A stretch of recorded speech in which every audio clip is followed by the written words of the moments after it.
or is this coming up? We're, yeah, we wanted to introduce it to you tonight, see if you had any questions or comments or thoughts on it. And then we will be presenting the schedule at the May 27th City Council meeting. Okay, thanks. But I will note that as part of the parting ways with SCJ, an email to the council did go out informing them that we're likely looking at a June 2026 timeframe, and we did not get any negative feedback. So. Okay, I have a question. I know you had mentioned, we looked at this timeline and you had mentioned that we're going to do good work and as much as we can to make the deadlines. Do you have, is there a certain priority assigned to the tasks, like certain chapters that are a heavier lift that we are prioritizing or? Yeah, that's a great question. Thank you for that. Yes, land use and housing. Okay. Are the priorities. Transportation and capital facilities are the second tier, and that is primarily, we use the work done by Public Works for transportation and capital facilities. So I did meet with the Public Works Director and the city engineer just yesterday to basically start our coordination and update them on where we're at with our comprehensive plan. They updated me on where they are with their utility planning. And, they had some data requests from me already that they need from the planning department in order to continue to proceed. So those are the heavy lists for planning. For our department, it will be the housing and the land use. But yet I don't want to underemphasize that the other chapters are just as important too. The climate and resiliency is a brand new chapter. It's under state requirements. There is a lot of information about that. The economic development chapter has importance and is maybe a more publicly or outward facing outreaching chapter where we need to engage with our economic development council and our chamber and local businesses.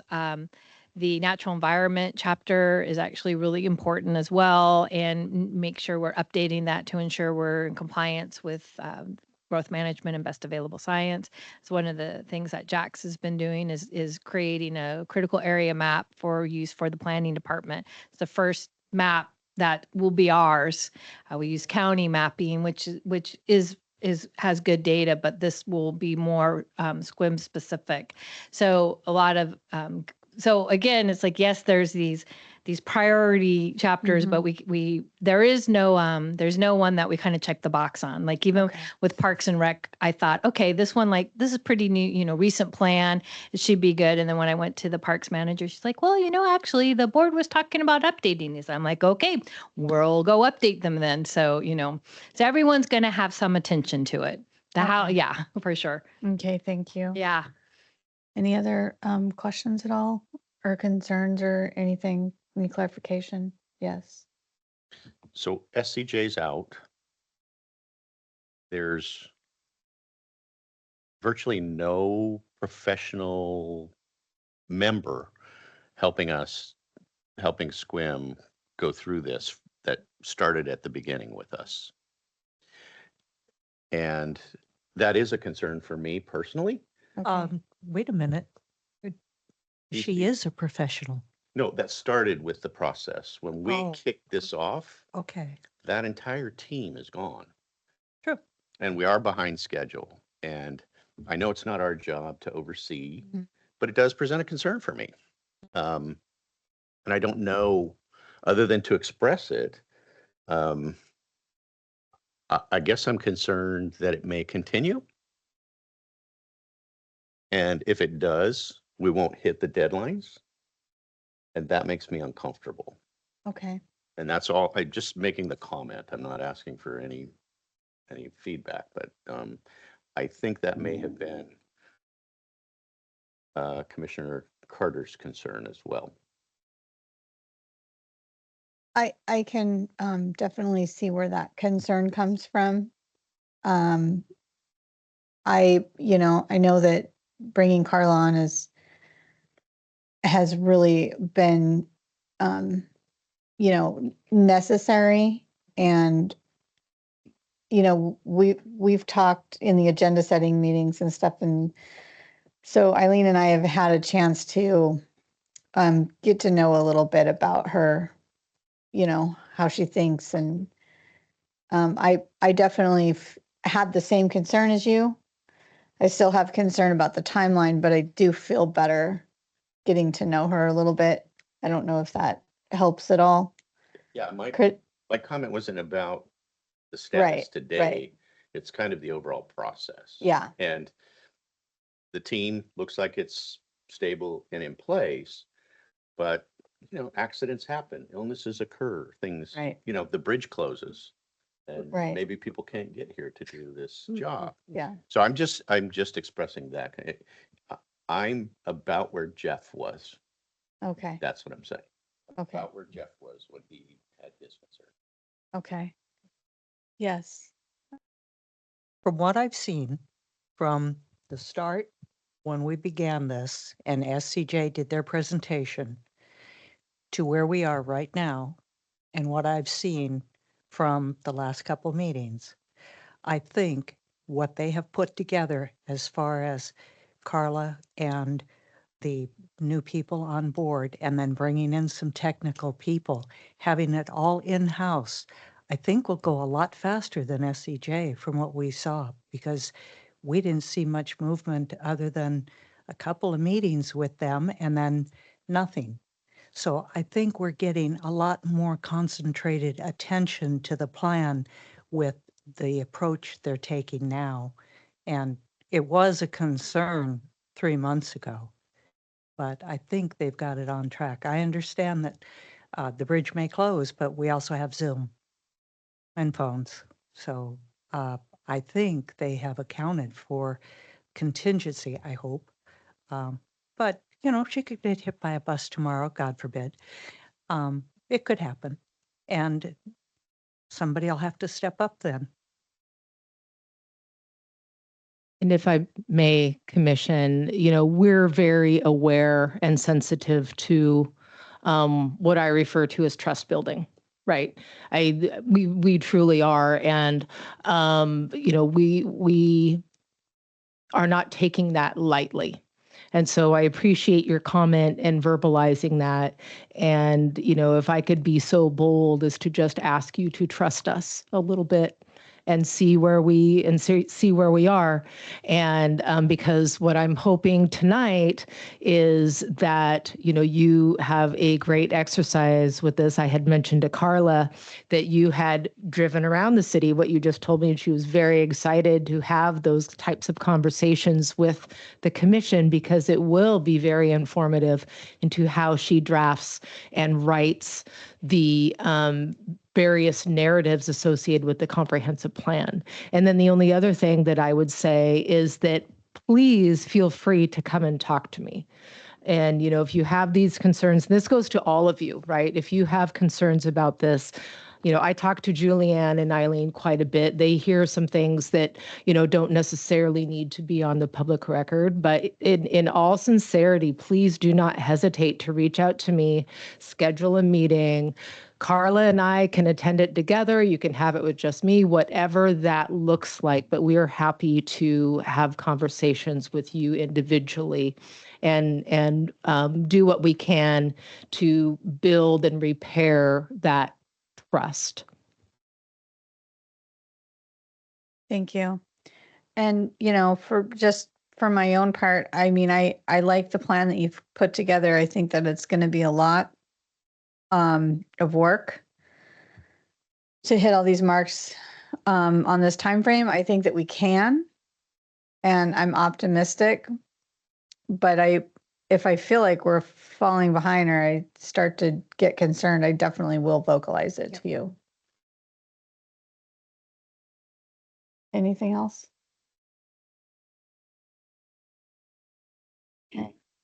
The only other thing that I will add is that in the instance of not having a commission meeting because the technical work is still being done. I am happy to send the commission out with an email update of where we are and what is happening and why there is a delay. So that way you know that there is still work being done, because there is a significant amount of technical work that still needs to be done, which is why I made the reference that about the commitment from the city manager and the finance director about pulling in additional technical consultants if need be. So I'm absolutely happy to do that to the commission if that would help. Okay, thank you. I know that sometimes, we have had meetings, not recently, but we have had meetings that ended up being, 3.5 hour meetings because there was so much to go over. Is there an option if like, that, hey, this is going to take us, this is going to be a lot. Is there an option to start the meeting early or do like a work session from 4 to 5:30? And then, I know that we have done a public work session before and then started a regular meeting. The short answer is yes. Okay. Can do it all. Yeah, you Okay. might have seen in the schedule, we have a all-day Saturday meeting. I apologize, I didn't say, kind of preface it, especially on that part from February on. These are some dates that are the dates we want to hit. Between those can be very fluid. It's if Planning Commission needs to meet more than what we have programmed in, we're going to meet more. If Planning Commission is, by that time, you'll have at least seen all of the chapters. If you're like, feel all right, see the draft, we're okay with the schedule, we're going to do that. And that's the same going to go for City Council. We're trying to reach this June 29th date in order to preserve the ability to not have 1 point taken from grant applications. We talked about that at the last meeting. We've met with the Public Works Director and the City Manager about what implications are, done an analysis of it. As long as we have a comp plan adopted by the end of June, there will be no adverse consequences. So this Public Works Director is very, very comfortable with it. So again, whatever we need to do, whatever you feel comfortable doing, whatever you need, we're definitely going to do it. Okay, thank you. Does the commission have any other comments or questions on the proposed draft schedule? Okay. Looks good. Right? Okay, our next agenda item is future land use map. And I'm going to get to that part here. Do we have somebody that would like to speak to that? Yeah, I'll go ahead and introduce it and propose an approach for our tonight's discussion. So one of the things that we started internally at the staff level once we began our weekly comprehensive plan update meetings is the first thing to look at was the future land use map. And again, because it was not going to be a dusting off, and also because it would help me understand kind of the lay of the land, literally, is to have the planning staff go through the future land use map with me. And we did a SWOT exercise similar to what we're going to do tonight, where we talked about the strengths and weaknesses and opportunities and threats of each of the land use designations. And what came out of that is what's represented in your staff memo, which is at the end, which is a table that walks through each of the land use designations on the future land use map. And we put in the purpose of that as articulated in the zoning ordinance, and then the comments and questions that the planning staff had. And this, of course, is based on their experience with this map every day, talking to property owners, talking to the public, talking to developers about each of those land use designations, and questions and thoughts that they had as professional planners. The I'm going to use the term land use designation because that is the term for the map that lives in the comprehensive plan. But with it also comes the zoning map, and there is not too much difference to it, although there are some slight variations to it. So when we are going to talk about the slight variations to the zoning map, we will distinguish that. Otherwise, you can think of them as one and the same per our conversation. And so what I thought in your memo, there was on on the second page, and by the way, I sort of chuckled that all your pages had 3-page numbers on it. So Emily and I are going to coordinate better so that when I got it, I was like, oh, okay. So I had my page numbers, and then the PDF had their page numbers, and then the packet had its page numbers. So anyway, page 2 of the memo had some questions regarding like the SOAR exercise, the strength, opportunity, aspiration, results. So those are some good questions, but they had some pre-meeting questions down there, and we're not going to, what I propose we do tonight is to follow the table. That is the next page after that, walk through each land use designation. I'd like Travis to introduce that designation, kind of its purpose and what his experience with it is and what his observations are to share with you. And then we can discuss each one of those. We see how far we get tonight walking through the table. Some of them I don't think need too much discussion. But certainly we are going to discuss whatever questions and discussion you'd like to have. I have a whiteboard here that I'll keep some notes on. Jax is taking notes. He's our scribe for the night. In addition, of course, as you know, Emily does the minutes. But what our hope for this exercise is to hear from you as the people's planners, what thoughts you've had on this map and what you've heard from the citizenry. And when projects and questions have come to you, if there were things that you thought about, you were curious about, or you had opinions about. And also I appreciate that, that you've taken the time to kind of drive around the city thinking about it maybe in a different way than you would as your normal course of routine and as a citizen, as a resident. Because when you step back and think of it as a planner, you do think about things slightly differently than you do as kind of just this is your home and you're going about your daily life. So I guess I'll pause there and see, does that approach sound acceptable to the Planning Commission as at least a way to kick off our conversation? Okay. That's great. So I will go through the 5 questions that we're not going to answer each one, but I do encourage you to be thinking about as we go through each of the land use categories, and they might spark your thoughts or questions that you might have about one. But where have you observed successful development or redevelopment that aligns with the current future land use map? And again, you can think of that as also zoning map. Are there areas where the flume and zoning map appear to be in conflict or out of sync with development goals?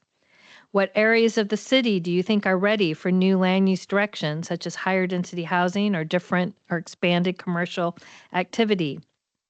How should the flume respond to recent housing legislation and the need for a variety of housing types and more affordable housing options? Should we consider a new multifamily land use designation zoning? Should any existing designations be consolidated, refined, or removed to simplify the map and better guide implementation? And I think I'll just make a quick comment on that one, and then I'm going to set up Travis to introduce the first land use designation. Is that when you do have a number of land use designations and zoning districts, they all must be represented in the zoning ordinance, and they all must be represented in the zoning ordinance with a set of development standards. And the more you have and the more standards you have, the more difficult it is to administer, just to make sure that you know all of the standards. And so there is merit in keeping that in mind, because everything that's on that map translates into a set of regulations that lives in the zoning ordinance. So with that, we're going to go with the table, and Emily's put up the map for you guys to have in front of you, because we will be talking about all the things on there hopefully today. But if you have your table, the first land use designation is agricultural conservancy. So I will send it over to Travis to set us up for our discussion. Yeah, so this is a zone that you probably wouldn't typically see in a urban city, but we've got one. We haven't had much inquiry on it for, development or changing or anything like that. So yeah, Emily, if you want to scroll. There you go. That's the only spot we've got it in. It's actually a split. It's a lot with a split zone on it. Like 80 or 70% of it or so is AG, with the rest of it being LDR.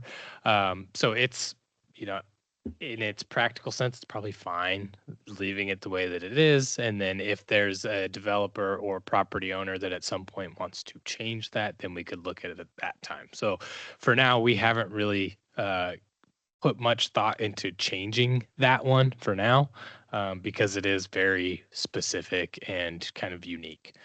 So I guess unless you guys have any questions specifically about that, I was just going to move straight to, yeah, go ahead. So is this one of those ideas where if we got rid of this designation, we don't have to describe it? It makes it more efficient? Because this is the only AG we have, right? And it's just like if we do away with the AG and rezone it, makes life simpler for the city?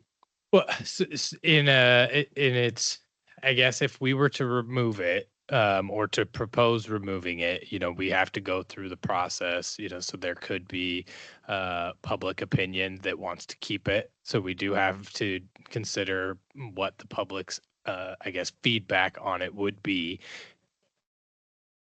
What do you mean? What's the existing land use? It's vacant. I mean, there are in portions of it, I believe there on the portion that is where you can see that little green, I think it's a park indicator, but that's on a separate parcel there. We do have some city infrastructure. There are some city wells that are up in that area. So there may be some current concerns from Public Works just about like proximity to our infrastructure on that site.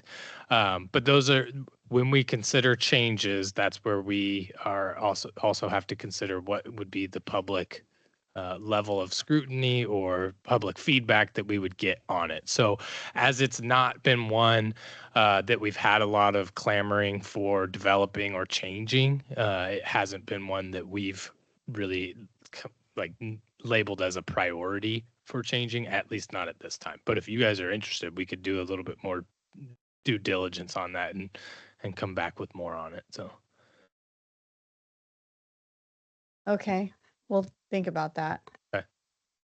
We'll keep going and Okay. then we'll circle back. yeah. Okay. So the next one, I think, which we'll have a lot more to talk about, is the low density residential, which makes up, as you can see on the map, a good portion of our future land use map. And that translates on the current zoning map as R48. And so essentially in the comp plan, LDR is defined as 8 units per acre. And so we cannot exceed that. So any type of residential development that is newly developed in that area is capped at 8 units per acre.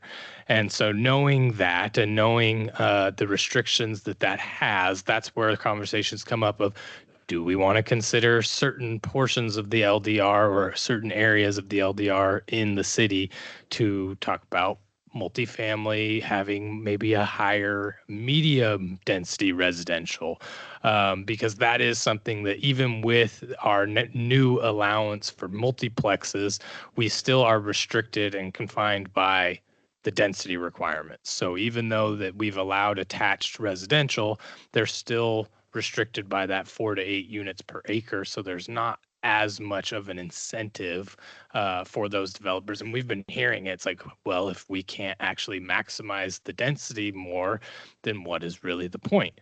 We're just getting tighter buildings on bigger, more empty lots in that sense, right? So that's a question that we've got.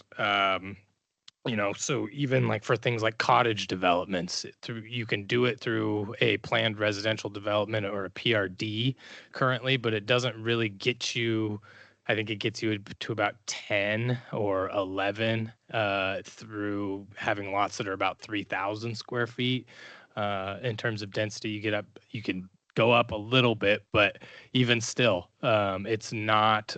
We've had some reluctancy to even try for it because it's not as dense as they would like it to be. So those are conversations that, are there areas that you would prefer higher density residential rather, instead of maybe changing it across the board? Do we have more of a mix of keeping some that are currently LDR, and then others become more of like an MDR where we could maybe go to 10 to 16 or 10 to 14, whatever, seems appropriate, and consider the surrounding properties, of course, for development intensities in that sense. So one of the things that we've talked about is we have the ability to raise short plats from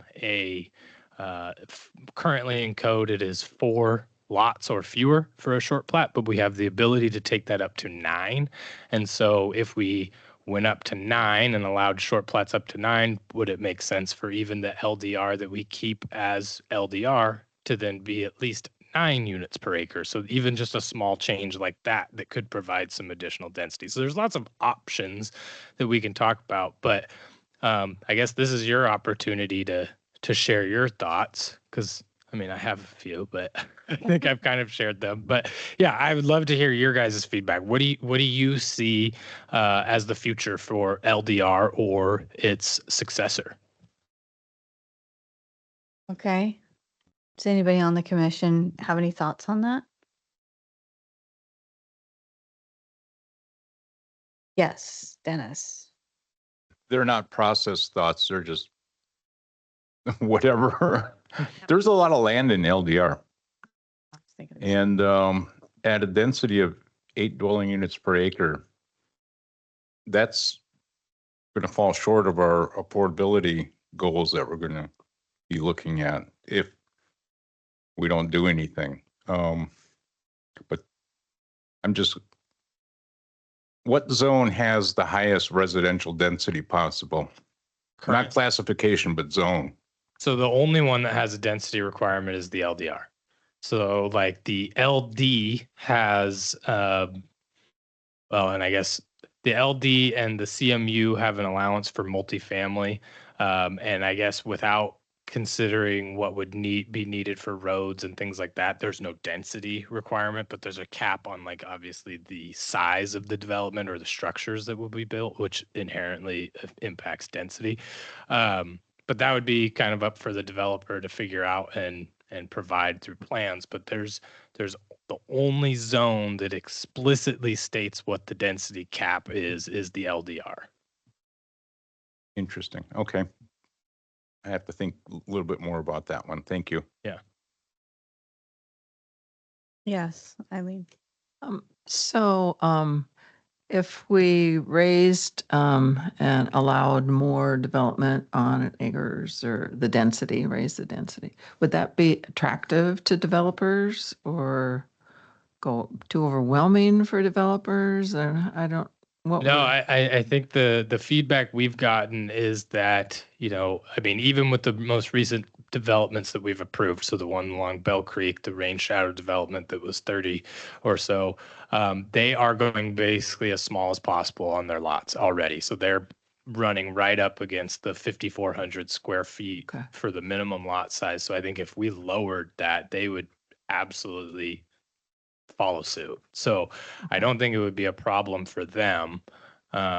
And they would probably welcome it based on, at least what we've seen, and knowing there's other developments that have, like I expressed, wanted to do cottages on a more densely like a more compact style of development. But because there was no ability to get a density incentive or bonus that was really attractive enough to make it pencil out, it just didn't work for them. So I think there's certainly a desire for it, but we wouldn't really know until we did it and watch the market bear out. So Okay. Thank you. Okay, any other questions on this one? I mean, I at a very basic level, I do think that this is one that we could really look at because there is so much of the land use that is designated as LDR. And I think that if we do want to hit our goals as far as providing more housing, this will be one section that we need to really look at. Yes, Larry. I would just like us to maybe consider increasing the density where we know schools are gonna be, where we Mhm. know that families are gonna be. So wherever it comes out, if we're gonna make it be more dense, maybe in those sections, for sure. Okay, and I do see that there are some future elementary school vicinities. Are those areas that schools, Well, if new schools are built, that's yeah, where so they'll that be? was and that was part of the previous comp plan. I think as Squim residents, we probably know the struggles that we face in trying to get funds for new schools, and we're probably more likely to see improvements to the existing campus as opposed to expansions to new schools. So I hear what you're saying, Larry. So, but in that area that is on this map, SCH for school, it is probably appropriate to have increased densities, like, and that's kind of the feedback we're looking for. Like, if we were going to consider it, where should we be considering it? Like, does it make sense south of the highway? Does it make sense kind of on that exterior arms of Washington? So that's kind of the feedback we're looking for. So if you've got any, we're open to it. I know we have our thoughts, but we'd like to hear yours. So As a follow-up to Larry's comment, I mean, it's all infrastructure. Is the sewer capacity available? Is the water available? Those types of issues need to be looked at before we hypothetically just raise density in areas. Okay. Anything else? What's that? So, with respect to the water and to the sewer, it is my understanding from Public Works that we do in fact have capacity for, certainly for build out over the next 20 years. And then I think in terms of the capacity for increased density, I think it would probably be more along the lines of the conversation of what you're thinking about, right? Because if you are thinking of bumping it up to, and I'm picking random numbers. So let's say you decide to bump it up to 15, right? That might be a different story than if the Planning Commission said we wanted to bump it up to 25, right? That's certainly going to have a different impact on our capacity. But in terms of what we have right now, it is my understanding from Public Works that water and sewer for build out and including servicing all of our UGAs, we have capacity to do that. Okay. Did you want to say something, Carla? Yeah, I just thought I was seeing if somebody else wanted. I do think we would love to hear your thoughts on even taking the moderate step of raising from 4 to 9 to align with the 9-lot short plat. Okay. Any thoughts on that? Yes. Do it. Yeah, absolutely. And I think Squim used to have 9-lot short plats, and then at some point it went down to 4. So we would just be, following suit with what we used to do and with what a lot of other jurisdictions in the state are doing. So Okay. There's almost every state, city has gone to 9 lots for short plat. Yep. Yeah. yeah, and so that would leave that as an administrative review as well. It would keep it from needing to go to hearing examiner, so we could do that kind of in-house as well.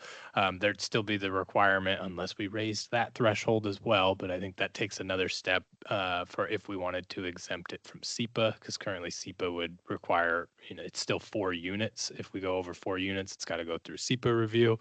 So that's maybe another consideration, but that's yeah. Anyway, okay, that sounds good. Great. Okay. So just to clarify that, what we would bring forward is a 4 to 9 zoning density. And then as partnership with that would be an amendment to the subdivision ordinance to allow for 9-lot short plats. Yeah, I'm in with that. Any Any other comments on that?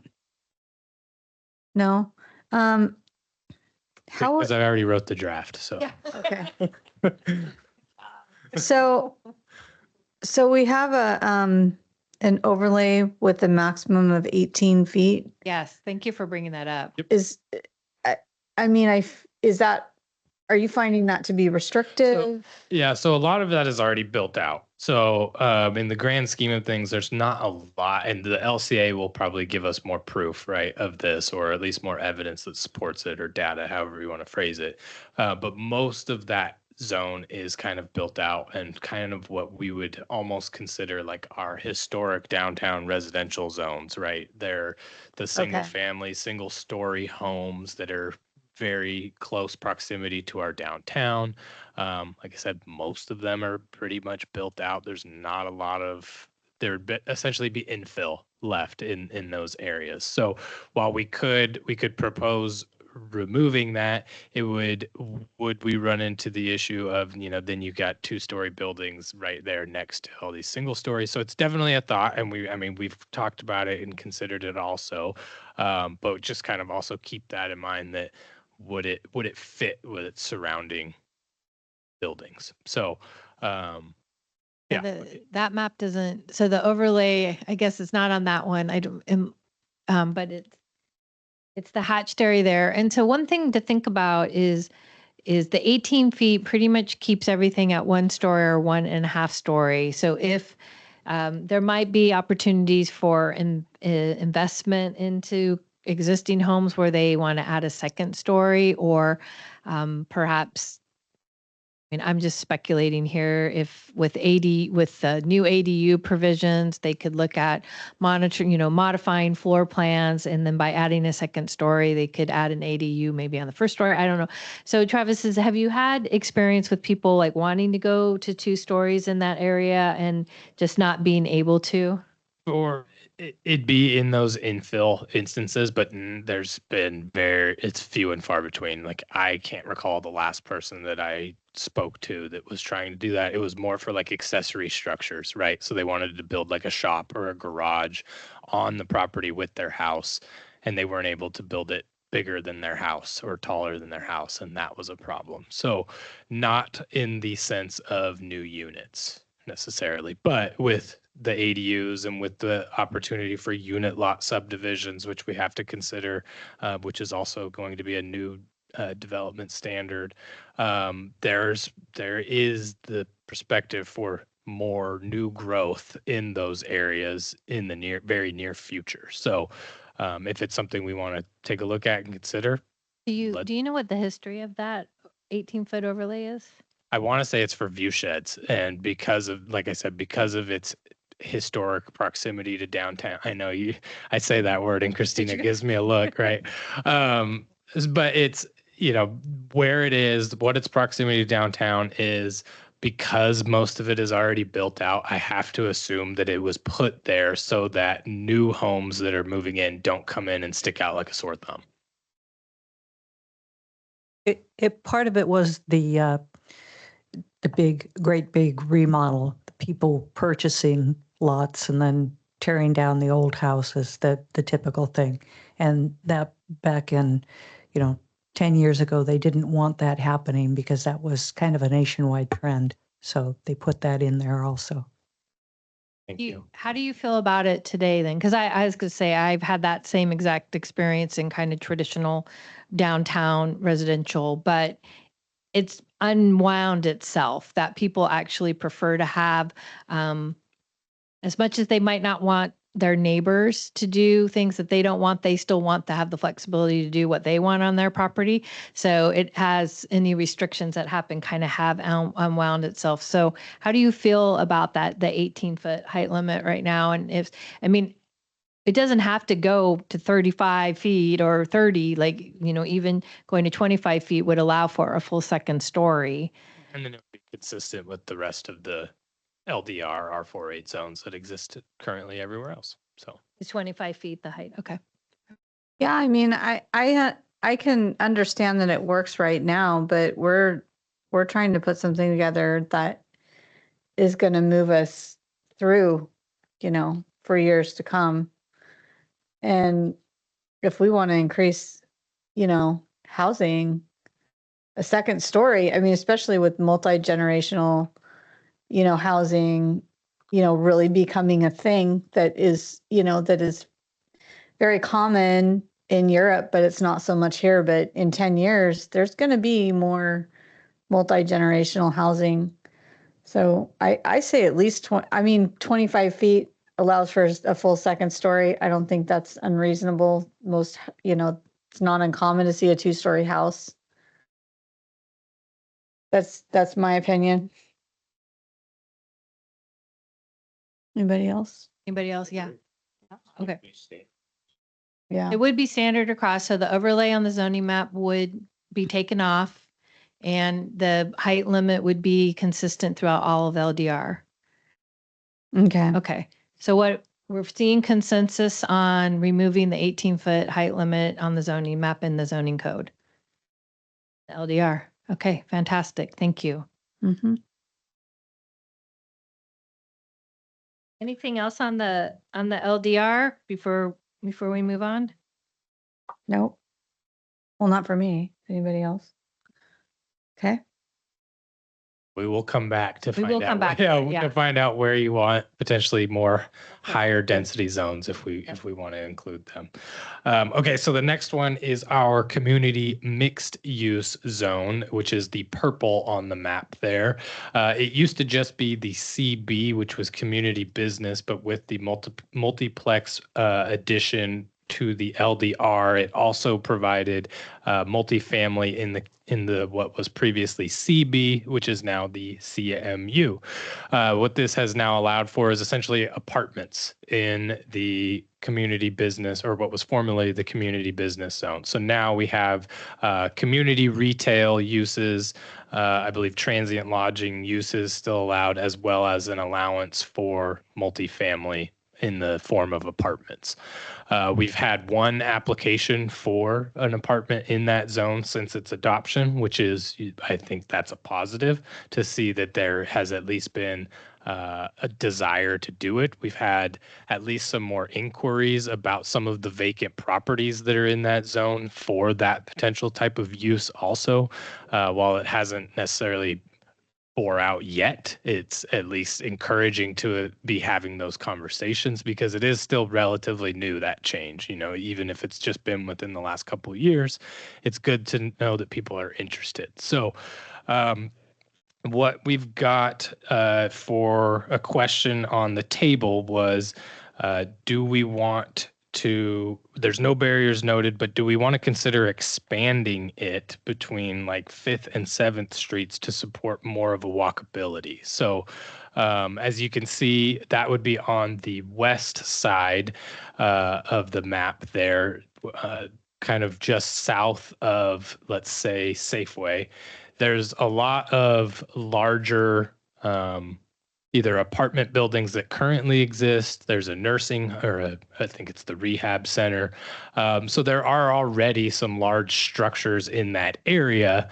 And so would it be appropriate to consider just kind of, in a sense, dragging the CMU down to allow, because there are some larger sized vacant parcels that are also in that area as well. And instead of requiring it to either be multiplexes or single family, do we allow looking at having apartments be able to be proposed there? Now, I will couple that with the fact that directly across from 5th is that 18-foot height restricted zone that is single family currently. So, just as we look to remove that, that kind of removes that, I guess, barrier, if you will, that, you've got this really low height zone directly adjacent, something that could be proposed as, higher density and larger structures. So I just wanted to point that out, but is that something that we want to consider? Because like I said, there is some vacant land in there that could lend itself to apartment buildings potentially.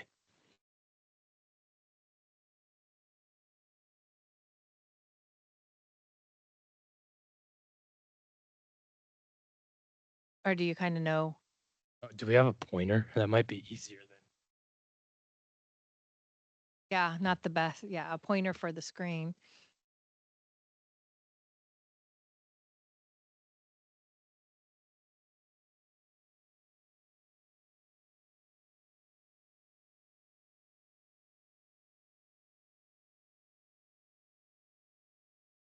You could use your mouse, I guess. Somebody's moving. You dropped it. Drop it again. It'll work. Okay. You Oh, could wait. use Emily's mouse and It was turned off. oh, there you go. Okay, so yeah, we're looking kind of in, I don't need to walk around anymore, but it is kind of just in this area. There are some vacant parcels. There is a single family development right here that would kind of be sandwiched between those vacant parcels. But there is what we believe to be an opportunity to just essentially drag this down. And it could stop even right there at that street there. So Street. oh, what is that? It's either, I believe it's either Hammond or Hemlock. Hemlock. So yeah, oh, that's actually really helpful because you can kind of see there's the street network for this single family subdivision. And you can kind of, there's the rehab center right there. You can kind of see the faint outline of it. We do have an approved subdivision here. It'll expire in 2027. It's just preliminary plat. That is actually somebody who wanted to do cottages on a more dense piece of property, but wasn't able to. So they just did what they could, and it's now unfortunately for sale. So it's not going to happen the way it got approved. I did talk to somebody who's looking at buying it today, though. So, but yeah, so does anybody want to talk about that potentially as an option? The other one that I think about is if you zoom out, Emily, and this is kind of off cuff a little bit, but the other one that I think about is when I'm in this area, if I'm driving down to the park and you're looking east along East Washington, you can really, it's just kind of wide open in this area. And knowing that Washington is one of our main thoroughfares, what's our appetite?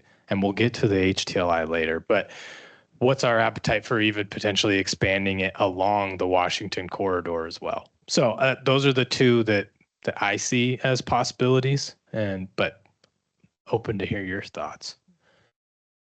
Yes, Dennis? Just a simple question. Does the rehab center fall into the intent of the CMU designation?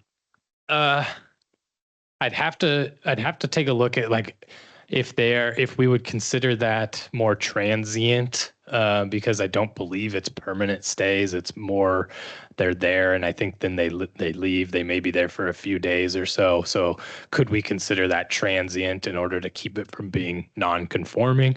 Yeah. Otherwise, I think that's where it may fall is as a non-conforming use.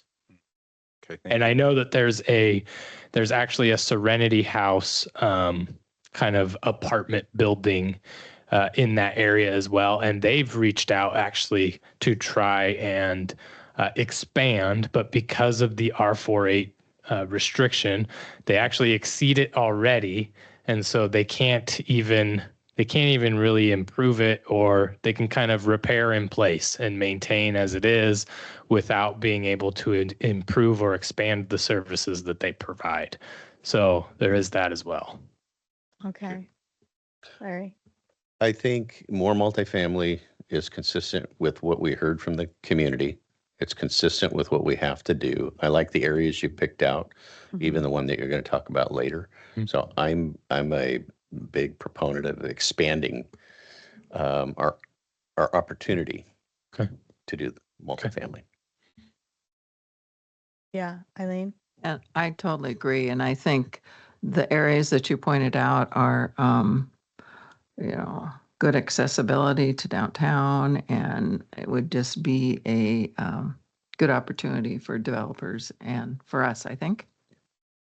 Okay, Larry? One more thing, there's a couple of like little splotches of purple. Yeah, like so. And I'm assuming that is like legacy zoning. Yeah, so I believe one of them is the museum, and the other is what is now Paradise Restaurant. So is there an opportunity, because again, that can be multifamily Mhm. as well as other things.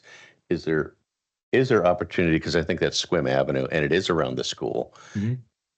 Could you guys look at maybe expanding around the school this purple stuff? Yeah. So, and I guess the big areas we'd want to, I guess, we would need to focus on would be in here, because currently the LD would allow for multifamily as in its current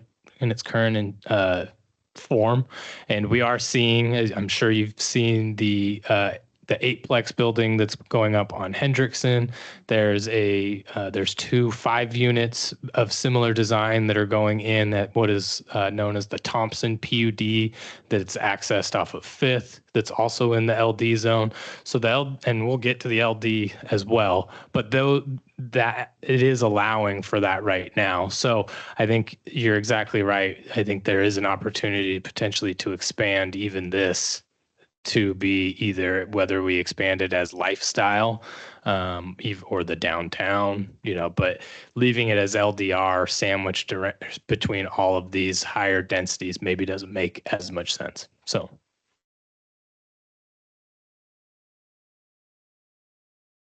Okay. Any input on that? I mean, I like your idea of expanding that zone if it makes it more versatile. Are there any uses you guys are afraid of in that zone?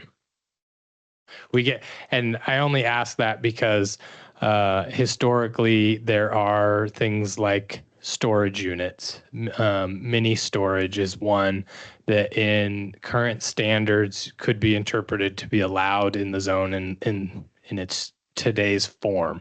But are there uses, because it is a CMU, so there's obviously a commercial element to it. Are there specific uses you'd like to see restricted, or is it just keep what we've already got and just expand it? Well, the last sentence in your stated purpose is each development is a good neighbor to adjacent uses and districts, particularly single family neighborhoods. So there is emphasis that It should fit. Yeah. it should fit. Yep. Yeah. So, I mean, so for instance, if somebody wanted to put a gentleman's club in there next to the neighborhood, and I think we have some standards for that in particular, and I don't think it's allowed anywhere. Okay. I think it's prohibited like everywhere. a nightclub, you Right. know what I mean? Yeah. A nightclub right next to, or something that doesn't fit. How would we manage that? I mean, I'm just throwing that out there as like a completely exaggerated example. But my point is you never know if it. Yeah, just for, I guess, to an example of that, not necessarily in the CMU, but like in the neighborhood business, it's required that you get a conditional use permit for bars and taverns. So if there are certain things that you'd like, maybe some more further review on, or extra added conditions where they have to meet certain requirements that maybe other things don't, then those are things we can consider when adopting development standards for the zone. Okay. Anything else on that? Okay.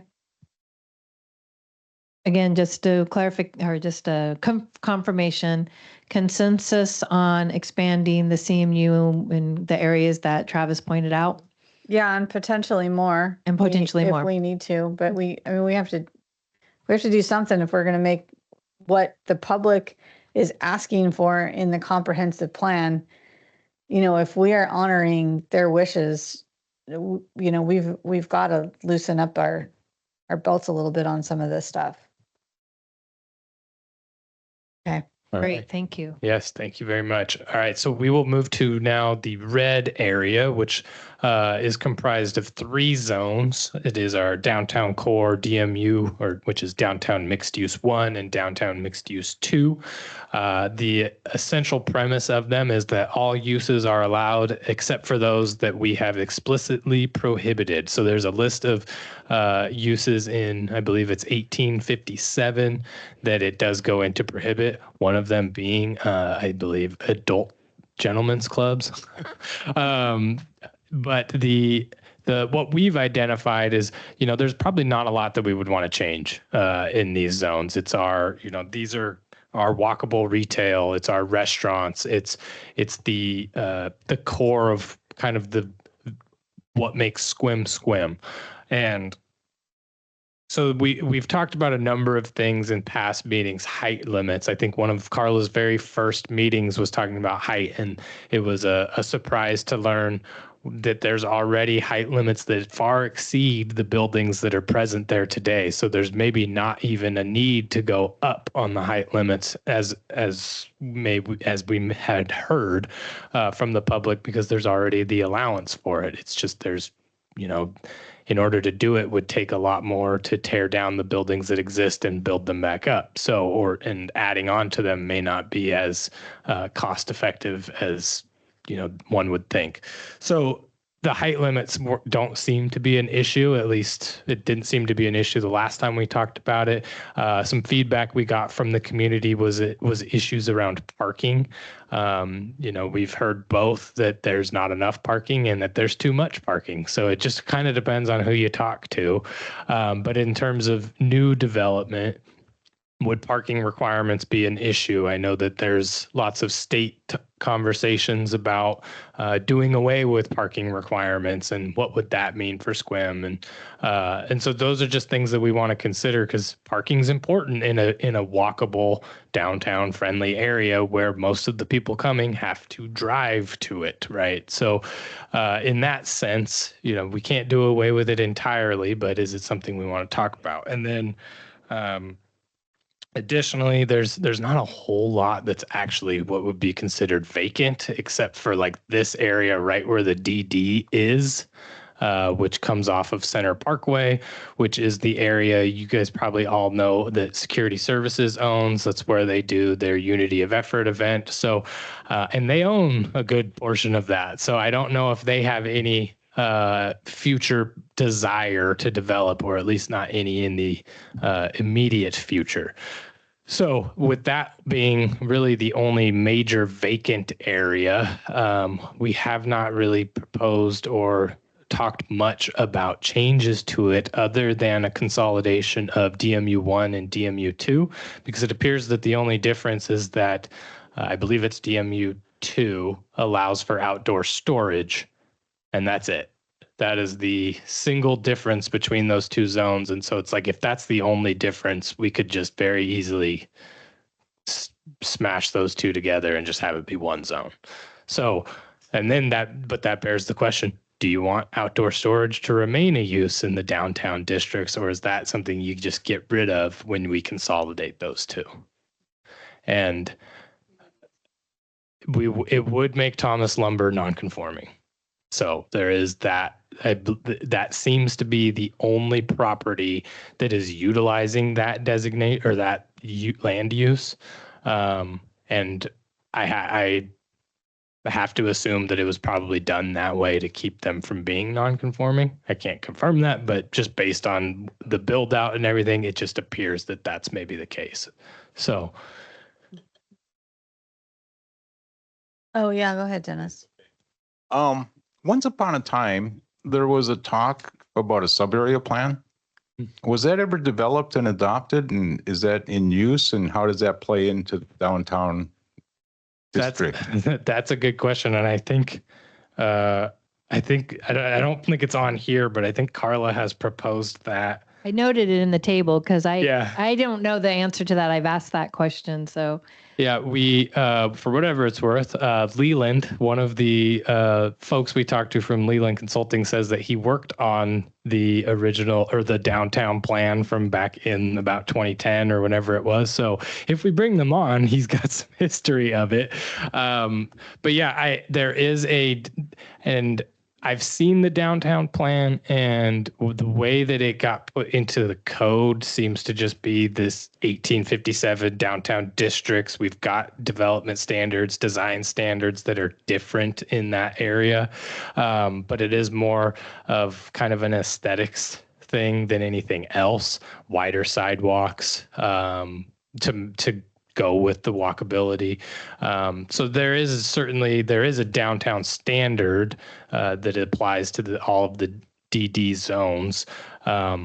But as far as like, because I think at one point it talked about trying to get like a movie theater in Squim and different things like that. And yeah, none of that has obviously transpired. So.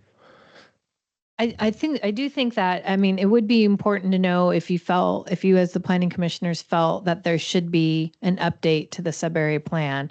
If you do feel that way, I would suggest we should do it after June 29th of next year, which we certainly can, do sub-area plans afterwards. But from what Travis just said, like I've heard about this downtown plan. It's sitting on a shelf in the office. I haven't cracked it open, but practically it's being implemented through the zoning ordinance anyway as those development standards. So unless there was something special that needed to happen in a sub-area plan, the zoning ordinance is still a very appropriate place to do your development standards for downtown. And then I had just a personal question, or one of my questions was, did you, in the downtown core, which I know doesn't show up here, but what's the building height in downtown, 45 feet? Yeah, I mean, I feel like just knowing from some of, listening to since my time here, that 45 feet feels like that might be too high for the downtown core, and that actually might merit going to 35 feet, which would be a 38 is what it is in the DMU 1 and 2 if we wanted to just make it consistent across the three. There we go. So thank you. So right now what we have is a downtown core at 45 feet and DMU 1 and 2 at 38 feet. And so I mean, I would propose lowering the height for your downtown because it will only take 1 4 to 4.5 story building in your downtown to change a lot, to change the feel of it. So it's, again, I think this is a good question to consider. It does take, in order to build a new building, it's not going to be stories added to existing structures. It's going to be taking down a structure and building a new building. It would have residential on the, upper floors. And is that, I know through the growth scenario exercises that were done last year, that was one of the discussions was, could you use downtown as a way to meet kind of some of your multifamily needs? I think there are other zoning opportunities, and this is just something that downtowns like Squims are being changed all over the country. So how do you feel about how do you feel and what do you think about the future of your downtown? 45 feet is 4 stories. Okay. Anything on that? Eileen? Yeah, I like the recommendation of lowering the heights for downtown. And I like the idea of consolidating the mixed use for The downtown mixed use. Yeah, and storage. I don't know. One person's the only person doing it. It's really not an issue, and it would be an issue if we said that's a problem. So I don't think we want to do that, but I think more consolidation and keeping the town at 3 stories, I think would be good. Okay. Anything else? Okay. Is that a consensus or should we come back and do you guys need time to think about that? Or was there a consensus on having a standard 38 feet for all of the downtown? I'm all for standardizing, so it doesn't make any sense to have 45 feet and across the street 38 feet. And to me, I think we like the recommendation and you didn't get any opposition, but are you looking for like a vote? Nope. That's fine. If you just say, yeah. If you don't, I'm okay. only one, but Yeah, and I appreciate that. Yeah. Okay, thank you. Honestly, the bulk of what the issues that we run into are more in the more neighborhood oriented portions of the zone, where somebody's trying to build a single family house and the standards for the downtown are clearly for commercial. But if they don't opt to use infill standards because for whatever reason they don't like the design requirements that are built into infill standards, then they have to. So like we had a house basically built with because of the setback requirements in the DMU, they had to build a house that has a driveway that basically you can't park in. And so they're like, well, can we just step this back? And it's like, well, no, you opted to use the development standards for the zone as opposed to infill standards. So you are now restricting yourself in that sense. So this doesn't have to be a conversation for today, but just as I am looking at development standards, I may look at having different development standards for different types of uses that are potentially proposed. So instead of having a standardized development standard across for the zone, there may, because we do still allow single family residential in there, maybe having at least a specific development standard for that or requiring them to follow infill. So that's just something that I wanted to at least point out, because that is kind of one of the issues we run into, is trying to fit a square peg in a round hole when we have standardized development standards for a zone that really maybe it wasn't intended for a certain type of use. So. Okay. I mean, I'm not opposed to lowering the height, because one of the things that was important in our public comment was that people really wanted to keep the feel of downtown, of like a small town. They wanted to preserve the integrity of a small town, which I think that's in line with it, and there's other opportunities to build out. The one question that I had, and I'm not 100% sure if this falls under land use or under zoning, but it's something to kind of consider. And this is like a personal experience. I owned a home for a long time in the downtown district. I mean, it was like on the next block. And when I went to sell my home, and this was like 8 or 9 years ago, the people that wanted to purchase it, the bank would not, even though they were, qualified for a loan, but the bank would not give them a residential loan on the home, because if for some reason the house burned down or was destroyed, they were required to rebuild it as commercial. And so the bank said, we're not going to give you a residential loan for 30 years if we can't guarantee that it's going to stay a resident. And so they went back and then they reworked the loan to be a commercial loan, because they had a business and wanted to move to Sequim. And the bank said, we're not going to give you a commercial loan because currently it is a resident. It's used as a resident right now.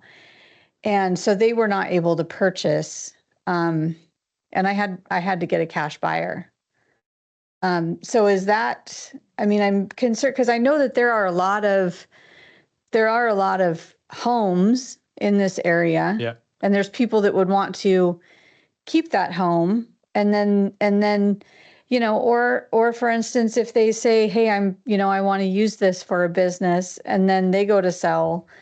I mean, how restrictive is it that somebody can't say, oh, I would love to purchase this that's still essentially a home, but being used as a business, and turn it back into a home? I mean, is that part of land use, or is that part of? Yeah, I'm not going to say that the bank was wrong, but the bank was wrong because it could absolutely be rebuilt as a residential home. That's single family is an allowed use in the zone. Okay. So like, if they needed to call us to confirm, we could let them. Did. Okay, yeah. And so, and I mean, this was a long time ago, so who knows? But I mean, I didn't even know if that was still relevant. But when you're talking about development, I mean, it's in issues. the downtown district. It's definitely issues that come up with financing for new developments and things where there are certainly issues for certain types of what's allowed, what's not, and what types of loans they'll give out.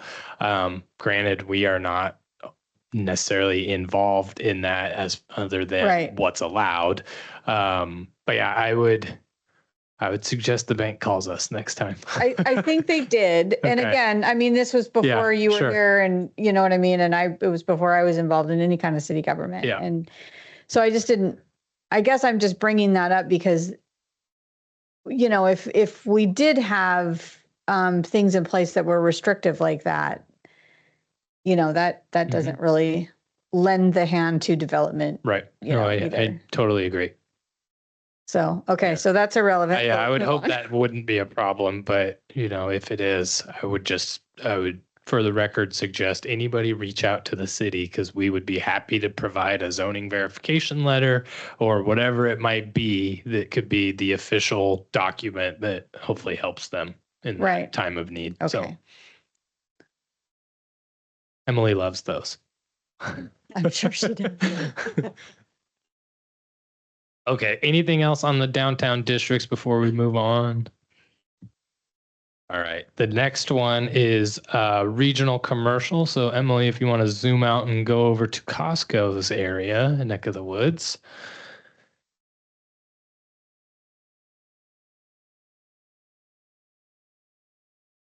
Okay, so my notes are that this has been adequately utilized to date. You know, in its intent and adoption, we've seen the development that I think we expected there.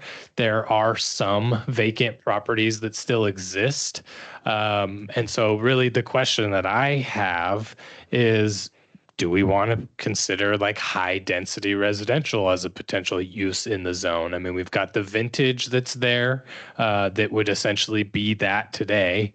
You know, there's the opportunity for structures like hotels that would essentially in appearance look the same as an apartment building.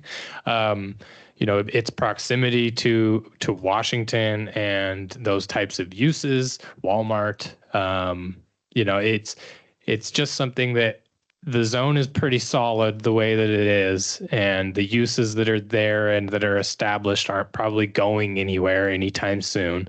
Although there is the one vacant spot in the village center where Spirit Halloween pops up every year, but that's really the only one that seems to rotate. Other than that, it's pretty consistent. So do we want to entertain the opportunity for maybe residential there? And you know, there's future annexations on the horizon potentially for this area that I'm highlighting. Those property owners have at least come in to talk to us. In its current state, if that were to happen, it would go to LDR the way the code is written. But I'd have to defer to Carla on how we would address a UGA land use designation. But is that something that maybe lends itself more to either the LD here or the RC here, as opposed to what we now see as single family residential? It's right across the street from Walmart and is adjacent to this vacant property along Brackett, and then also next to the Vintage. And I should say the Vintage is actually here looks like in the LD. So it's in the right zone. But as far as proximity to similar uses, it would all kind of fit if we wanted to consider that. So we don't have to, but I just wanted to propose that and see if anybody had any thoughts. Yes. Surprised I have a thought. So one of the things that we did here is providing places for businesses to create employment. And I think we have opportunities for higher density housing elsewhere. Okay. And I don't know how the rest of the commission feels about it, but I think that's one of the things that I think you could expand that for more that kind of business. So like a hotel, yes. But to put in apartment buildings there, I think we could do that elsewhere. Perfect. That's just my thought. Perfect. And I guess that, and in that, is there any desire to expand the RC to allow for more large box or big box retail? And if so, what would be appropriate? Because do we want to see it on the other end of Washington, or do we kind of leave it in this confined area and just look at maybe absorbing some of the surrounding properties? So I like whatever the highway department did right here with that off ramp for River Road. I think this is the ideal place, honestly, for that kind of stuff. But that's Mhm. just, again, one person's opinion. Eileen? Another person's opinion. If we have places of work, people need to live nearby. A lot of those folks that are working minimum wage and could, either ride transit or walk. And so I think some investment should be looked at for housing for folks nearby, the big box stores that employ a lot of people. So you have that one vacant lot that's kind of in between the auto Mhm. part store and then the vintage right there. Yep. So these guys right here. Yep. Yep. You want yeah. So could somebody put something in that's commercial plus residential? Like Not today. not today. Okay. Have you had any interest on anything? Well, the only interest, or I guess active things we have, is there is a dental office that went through design review and I believe is approved right here in this portion of this lot. Okay. It's a kind of a one-off right now, they opted not to go through like a binding site plan process because as of now, that's the only plan that they've really got. And so until they decide to do more, that's currently what's been approved there. There have been talks about a hotel and maybe a strip mall along that same area. There was at one point, I believe, a binding site plan that was at least approved, but then nothing ever materialized, and so it then expired. And so the same property owner, I believe, still owns it, but nothing's come in or been expressed to us other than potentially a hotel. But those are just one-off phone calls where it's like, what would the parking requirements be for something like that? And that's where that goes. So, yeah, so no, I guess to answer your question, not much. Okay. Any more thoughts on that?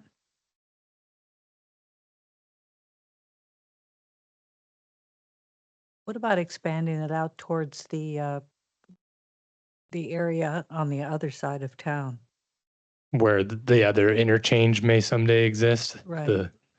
Yeah, I think that's and that's kind of why I bring that up is if we're going to have two fully functioning interchanges on either side of the city, if it's not full on RC necessarily, do we at least look at intensifying the commercial uses there? So that's why I proposed potentially expanding the CMU to that area. But if we wanted it to be more commercial oriented, then maybe the RC is more appropriate. So. Oh yeah, Emily, you want to zoom out and just so we can see the full. Right. So. Right. Yep. Yeah. Yeah. Yeah. So there are some, there's a hotel, and I believe those are currently in this small little HC zone, which is one that you could see expanded as well because it is more auto oriented if the interchange does come to fruition.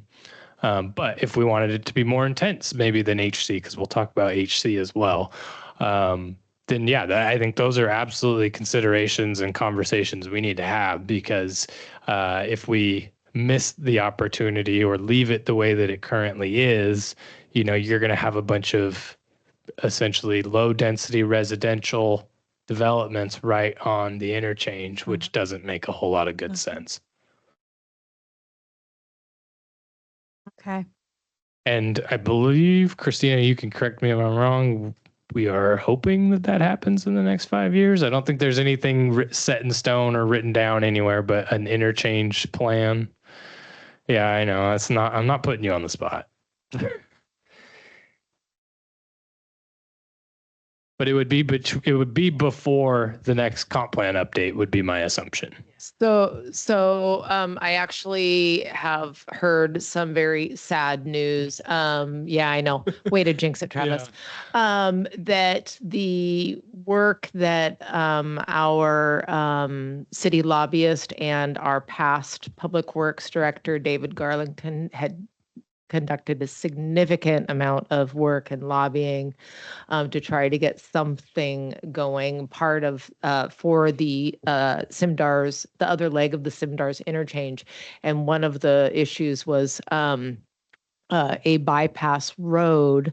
It is my understanding that the bypass road is no longer being considered by WASDOT. And I hope I'm not getting my wires crossed, but it sounds like that WASDOT has now pushed out the funding for design phase associated with that interchange, I think out to 2030. Okay. Or something. So Yeah, I heard it's at least 5 years. Yeah, and yeah. So At least 5 years. Okay. So maybe by the time we're doing our next update, but if it's something you want to consider, there is still an off ramp and an on ramp there, not a full one, but if it is something you want to consider, that it does, the next time you're staring down East Washington, just try to envision maybe what it could be. And does it make sense to have more single family developments right there off of Washington, or would you rather see some sort of mixed use or commercial uses? So. Okay. I'd probably lean more towards commercial mixed uses than actually like, the regional commercial. That's where I'm leaning right now. Okay. But so kind of like we talked about with maybe just an expansion of the existing CMU zone. yeah. Yeah. I mean, I'm not 100% sure. I can't really give you a definitive, Sure. like, this is how I feel. You don't have to. That's fine. That's why we're just we're having a conversation. Yeah. Okay. All right. Anything else on the RC before we move on? I don't think so. All right. So the next one is rather unique. So this one was part of I'll call it the HOVE study, the economic opportunity areas. And I believe it was done, and you can, pan over so we can see them both. Perfect.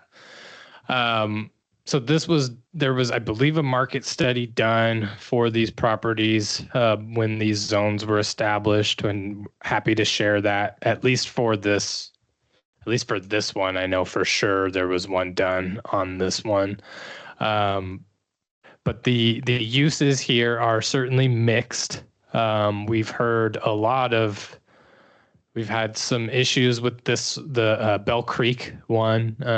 Obviously, Bell Creek itself is an issue to development, as there's buffers and things that you have to consider for avoiding. So the actual size of what's developable here is not exactly as it maybe appears. And then we've got Gary Oaks up in this corner here. So there's a good portion of that site that would have to be left either undisturbed or would need significant mitigation for. Barry did write an administrative interpretation before he left to do standalone residential in that zone. The problem is there's still a minimum requirement for 55% commercial uses. And everybody we've talked to has basically said, how can we require 55% commercial minimum when the market is more just for housing? So there's nothing in an application form yet, but we have had a pre-app for a master plan for that zone, which would essentially kind of for lack of better terms, modify the standards to be more allowing for what they want to do. And they are proposing more of a mixed use that would be more heavily centered on residential, potentially senior units and things like that. So there are some just zoning standards that kind of restrict at least that one. The River Road properties, I kind of refer to this one as like the snake. And so the body of the snake here is almost entirely owned by the tribe. It's where the MAT clinic and the 16-bed inpatient facility is. And so those will probably comprise of what will become more of a campus-like area for the tribe and whatever their future plans are, which they haven't shared with us. They don't have to. We've asked, but they probably have a plan for it as they've gone through and acquired a lot of the properties there. There was some retail interest in what is I refer to as like the head of the snake. And the downside of the current zoning standards for it is that any one retail use is limited to a maximum of 25% of the structure. So if a big box retail store wanted to come in and move into that facility, they'd need to be able to somehow provide 75% of their structure as different uses or different commercial entities. So even though it's directly across the street from Costco and other big box stores, it is almost saying this needs to be a strip mall. And while there are allowances for mixed use and residential, is that one that we would potentially entertain as maybe seeing what the property owners would consider would they be opposed to it being maybe rezoned as RC? And then it becomes an RC zone that we now have made available for a potential future big box store. Or do we want to leave it as EOA with more of a mixed use, but take a look at development standards that would maybe lessen the requirements for only being capped to 25% for each independent use within a structure to allow that maybe to go up. So they only had to provide, say, 20% more of a different structure, whereas they could be 80% of the building. So there's definitely been inquiries for these zones, but the way that the zoning standards are currently set up is definitely been a barrier for development. And so that's entirely why the Bell Creek EOA is being pursued through potentially a master plan so that they can, kind of define their own standards and get around it. So open to suggestions. And kind of just what you think about the zones in their current state, and maybe what you would like to see. So, Well, yes, Dennis, go ahead. What are the ramifications for us to change that designation from economic opportunity area? I mean, is there any state or guidance that we would have to abide by? Yeah. So, and I want to say that these were adopted back when economic opportunity zones. Yeah, was pushed by the state. Hence, I think why the studies were done. So that would definitely be something we'd want to look at, and it can absolutely come back with more information and details on that. But we're just kind of trying to is there even an appetite for it for us to even consider it? Otherwise, we can just leave it as is, and then just work on development standards that would, essentially loosen the restrictions. So. Okay, anybody else? Eileen? I'm some of these are so close. Yeah. They're overlapping. Why do we have so many different titles on things that are so similar? Mm-hmm. That's a good question. That's a great question. I mean, and to be honest, the Bell Creek one has an emphasis more on like warehouse and industrial, which I don't know about you, but as like the gateway to the city doesn't, to me, scream like the most aesthetically pleasing thing to see when you first drive into Squim, right? And so if the overarching emphasis is more mixed use, but it needs to be commercial, and the allowance or the permitted uses here are more warehousing and industrial, does that really align with what we want to see when we first come into Squim? I mean, that makes honestly more sense over here with the big box stores, if we're being totally, like, if I were to give my opinion on that, it would fit in better. But I didn't write the standards back when these were established. So, you know, and But, I mean, clearly, any development that's been done as far as warehouse and stuff over the last 10 years has been done in Carlsberg. So for whatever reason, that's more attractive Yep. Right. than here. I Yep. mean, I like the idea. I really like the idea of that zone, being so diversified. But when you do something like you say, well, you can only, 25%, commercial. Well, what do you, that's what are we pretty- expecting to that's get? pretty right? restrictive. Yeah. Mhm. I mean, if somebody could do 75% commercial and then have, like 3 or 4 residents, on the top floor, they're probably more likely to develop, I don't know. I'm going way into the weeds with my thoughts right now, but I feel I think it's a great zone. I think it's great. Or land use. I mean, I think it's written nicely with what you have, but I do think that it is kind of restrictive. And that's probably why it's still It's vacant. still vacant. Yeah. Yeah. It's based, yeah. And, the tribe has taken its opportunity to purchase a lot of these because nothing has been developed. Right. And Right. so it's attractive for them because they can keep all of their stuff in close proximity, which I totally understand. And Right. they'll make it really beautiful in that area, and all their development looks nice. But is there an opportunity for other things to go in as well? And it sounds like maybe just taking a look at the zoning standards and the restrictiveness of and how they're currently being applied is maybe what we can at least more easily do. But we wanted to at least see, do we want to consider rezoning them? And I think, to Dennis's point, we'll need to definitely look to see like how they were established, why they were established, and if there are any requirements for us to have them or keep them the way that they are. So Travis, what are your thoughts on then doing the Bell maybe? So let's just assume for a moment that we have full flexibility on the zoning. What about the Bell Creek EOA expanding the CMU land use designation to that? Yeah, I mean, I think I guess my short answer would be we could probably do it through just the zoning standards without having to necessarily change the label.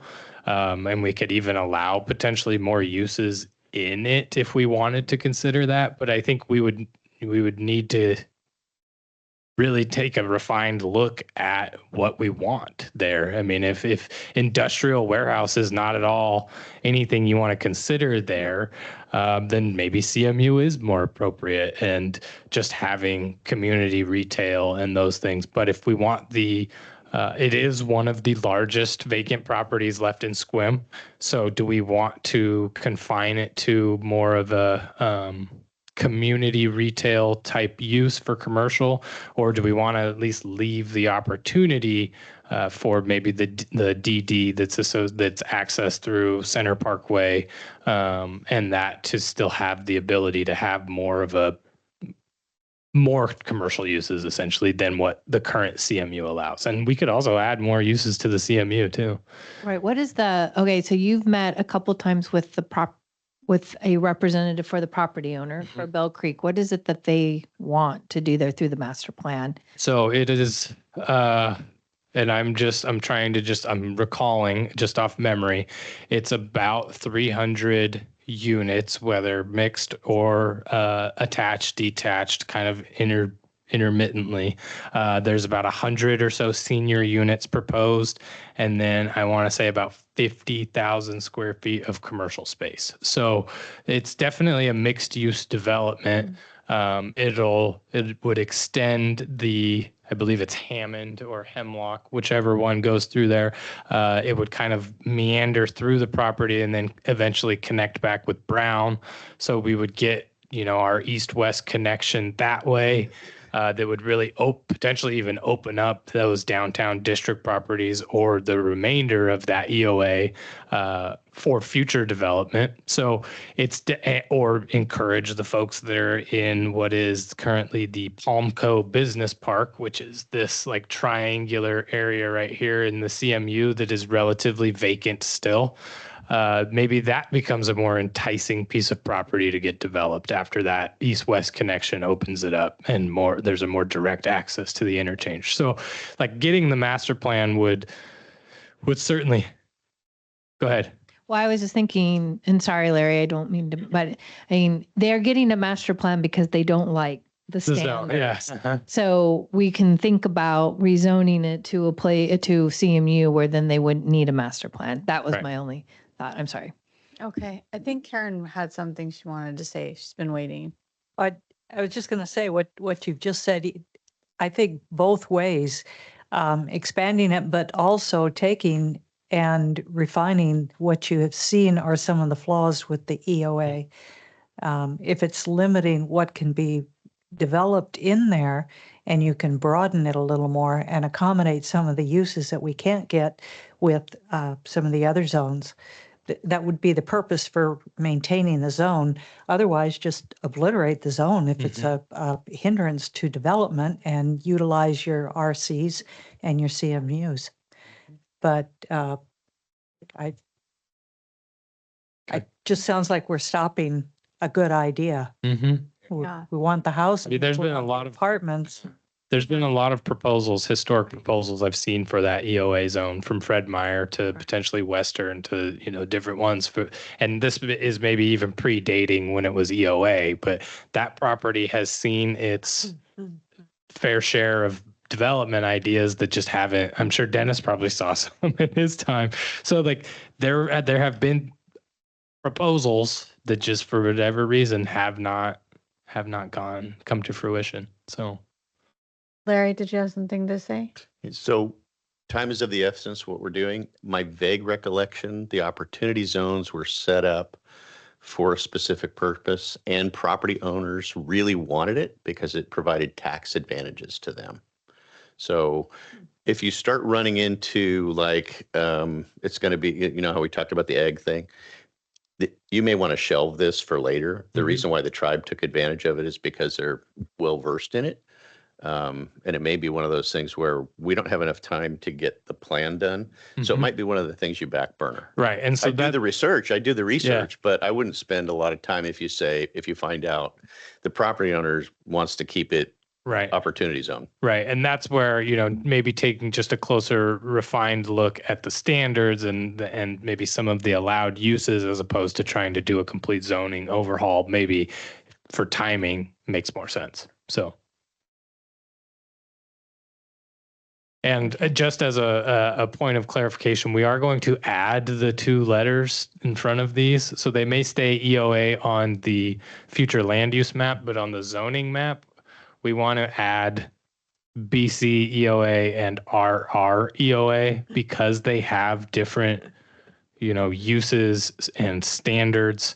I think it's important that we make that distinction somewhere on the map as well. Like if that's how they're referred to in code, we should refer to them on the map the same way. So doesn't need a zoning change for that. I think Christina will let us just do that as an edit. Okay.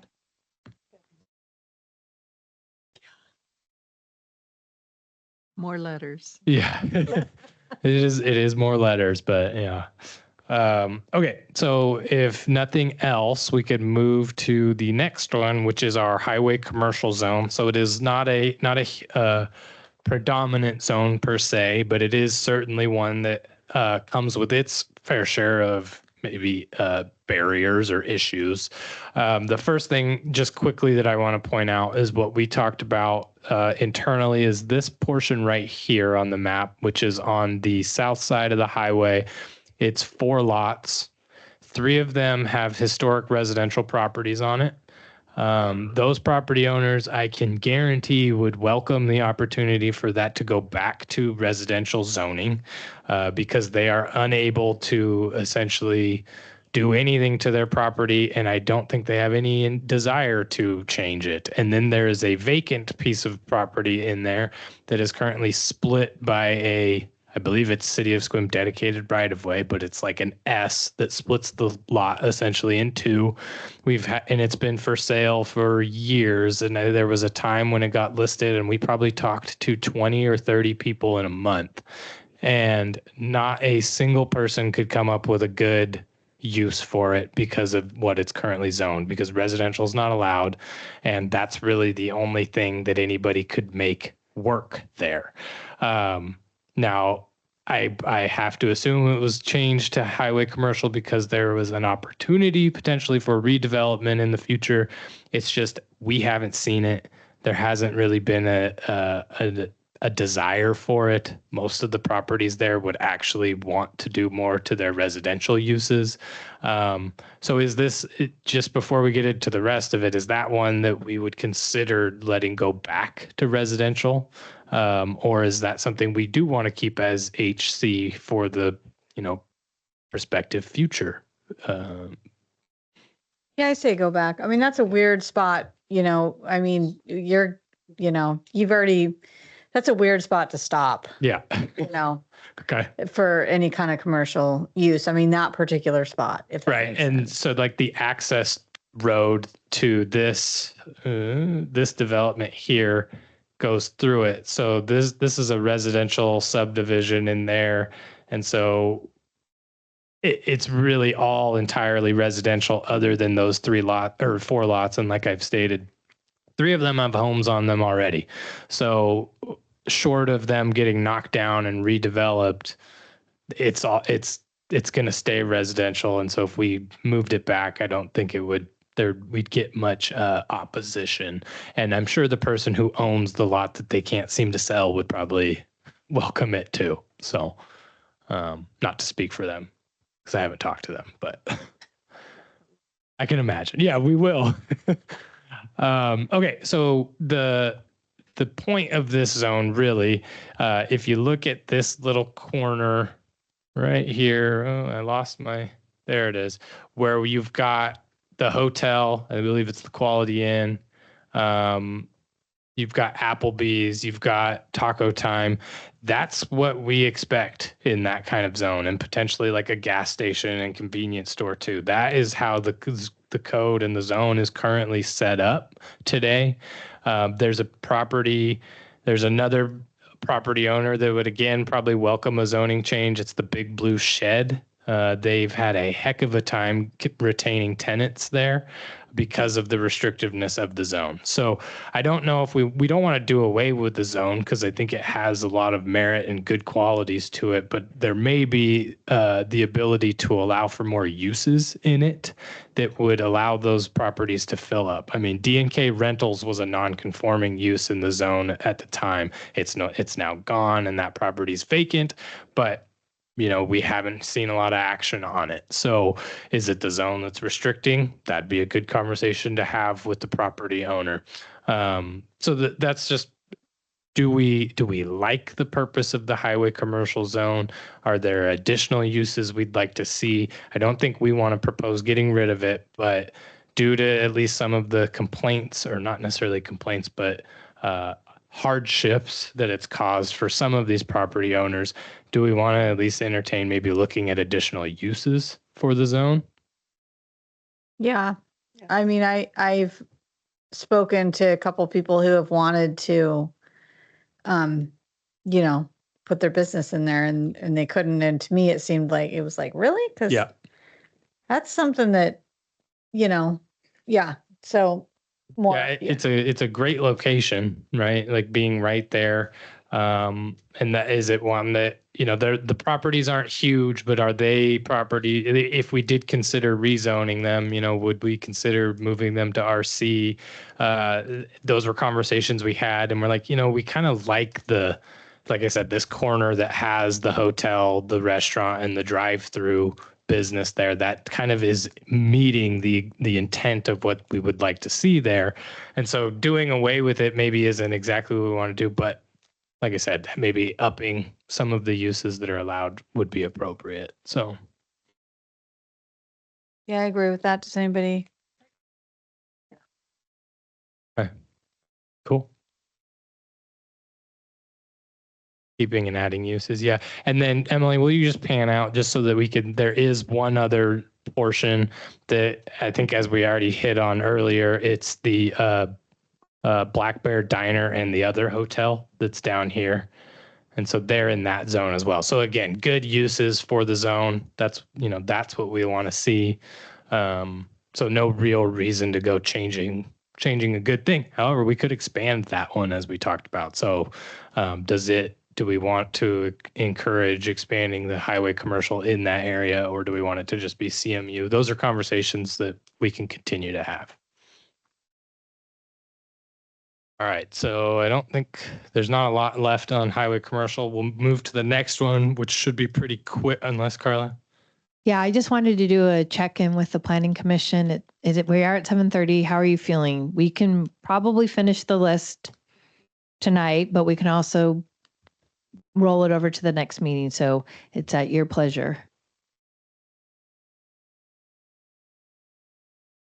Yeah, I say let's finish it. I mean, do Cool. you anticipate any of these future zones, being a half an hour, or not zones, but land We could use? probably spend that long on maybe the HTLI, but but that's it. We don't have to. I think I've got some good information for you guys that may help. So Okay.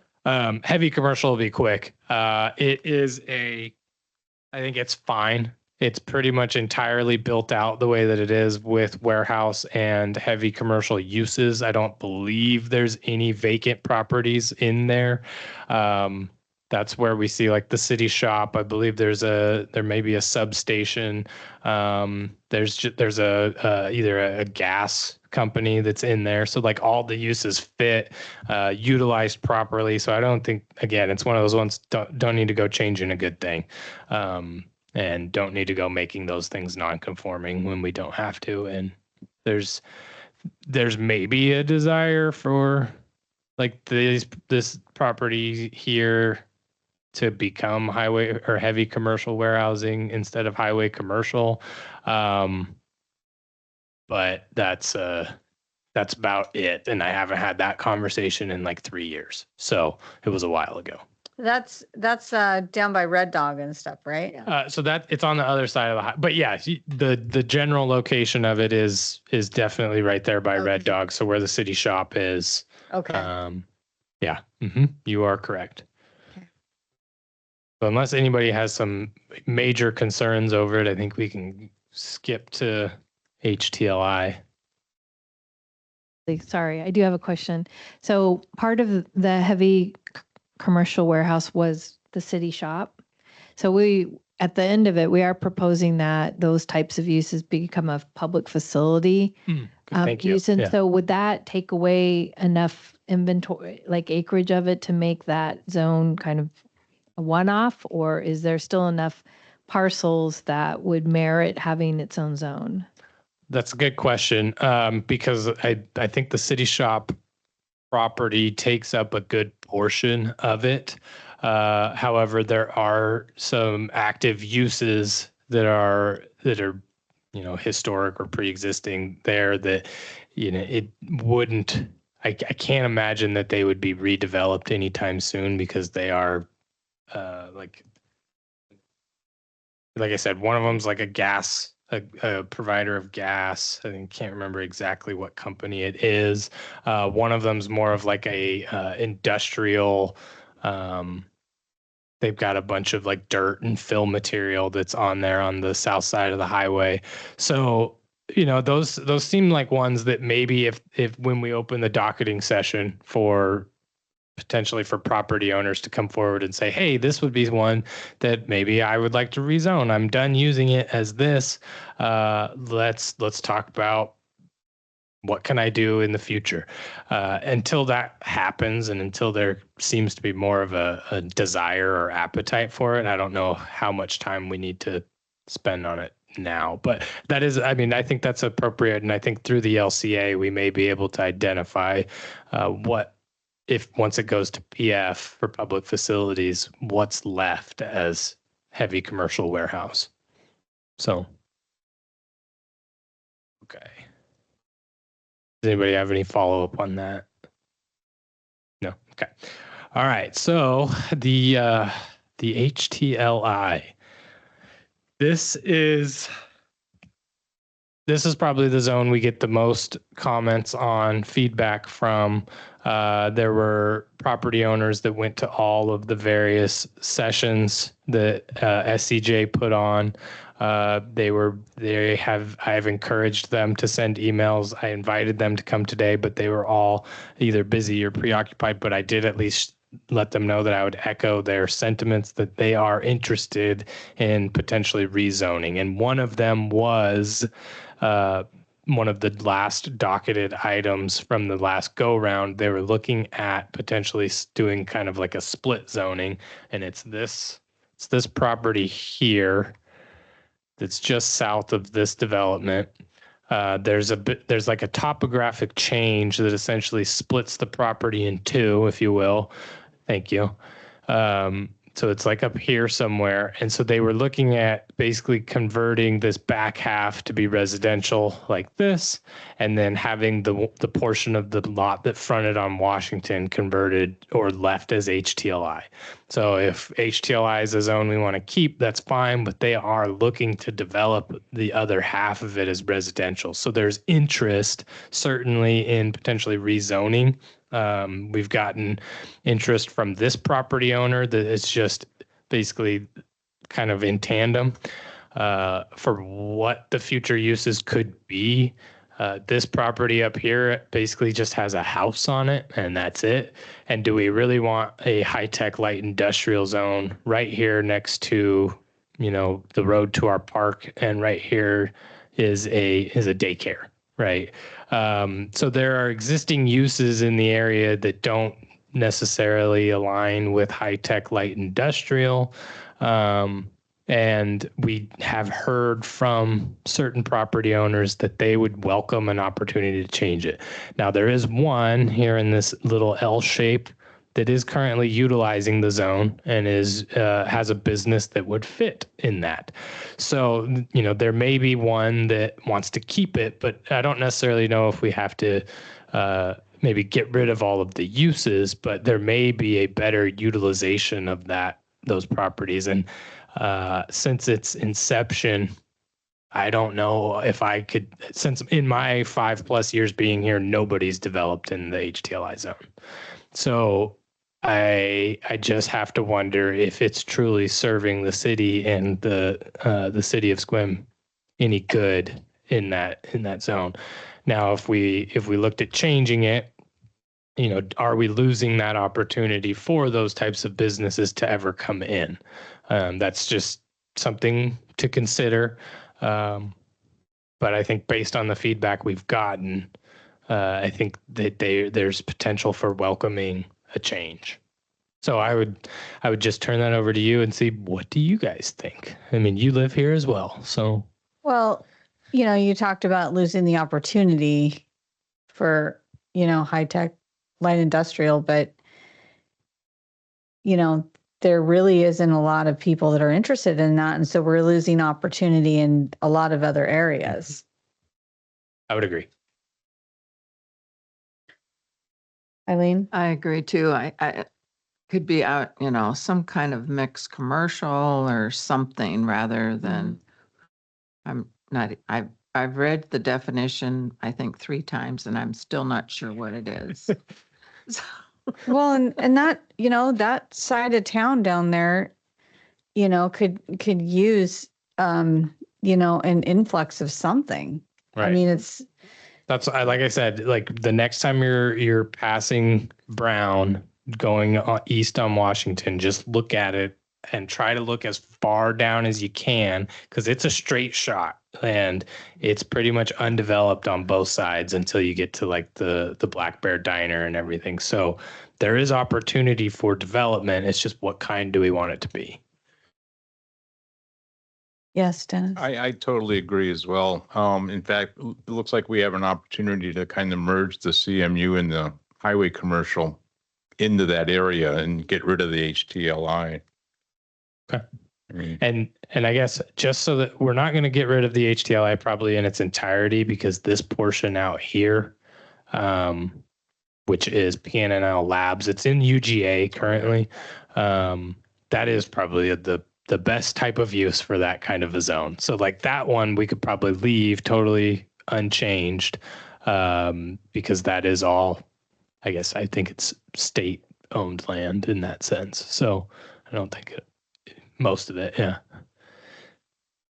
Travis, when property owners have spoken to you about what uses they want to do, is it more aligned with the CMU zone or the highway commercial? Yeah. So the one that was interested in the split zone was definitely trying to just get more residential. Like that was their immediate plan, was to have this become residential. But I don't think that they would be opposed to more unrestrictive land use types. So this one is more just wanting to kind of get the pulse of what's out there, what our proposal may be, what are our recommendations, so that they can have a better understanding. But they are both property owners that want to be involved and that want to come and have conversations with us. So I think that lends itself to they're open to new ideas. So and then down here on the other side of Washington, we've got the existing,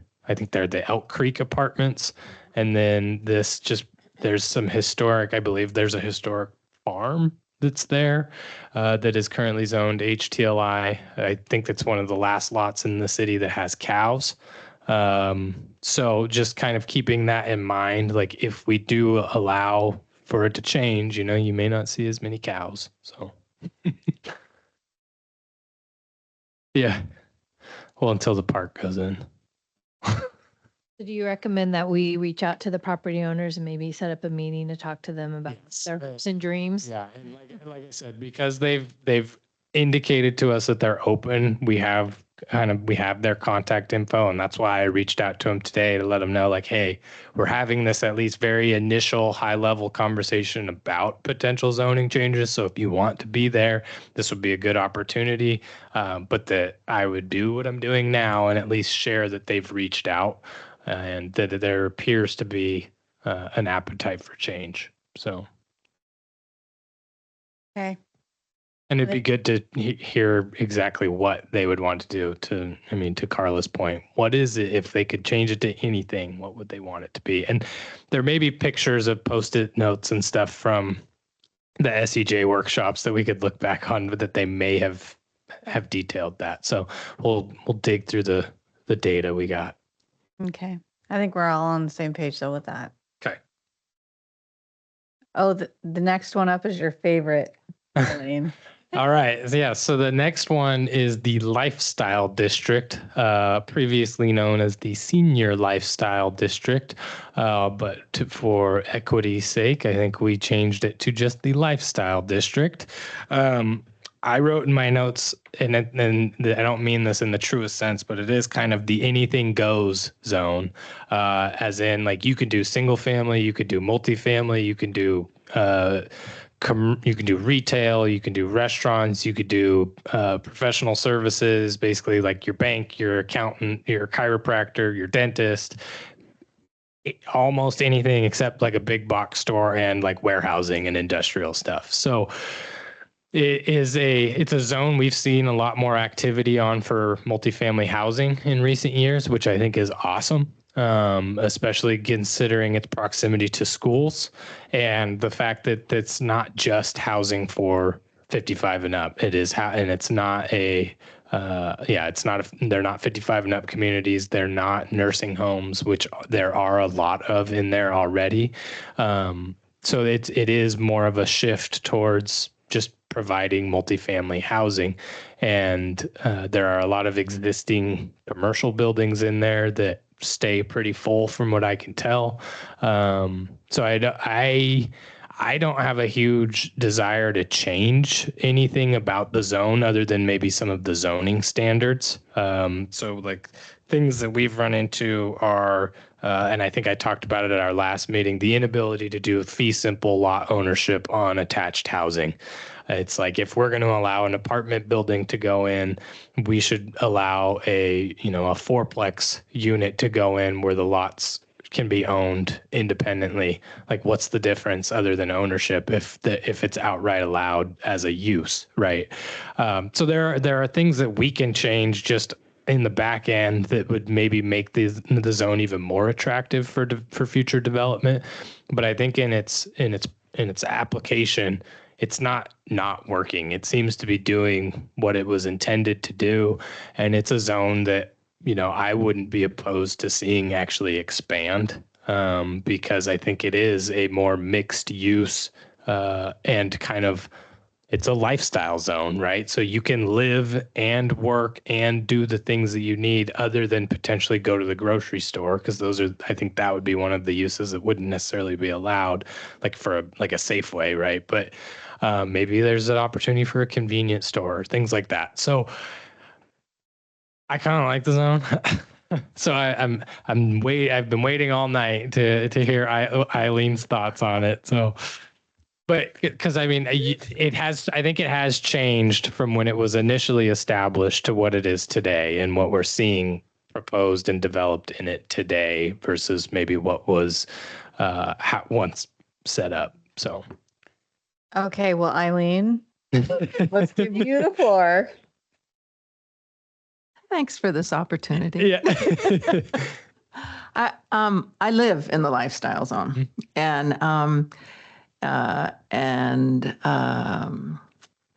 it's pretty restrictive for seniors, and I think it's pretty.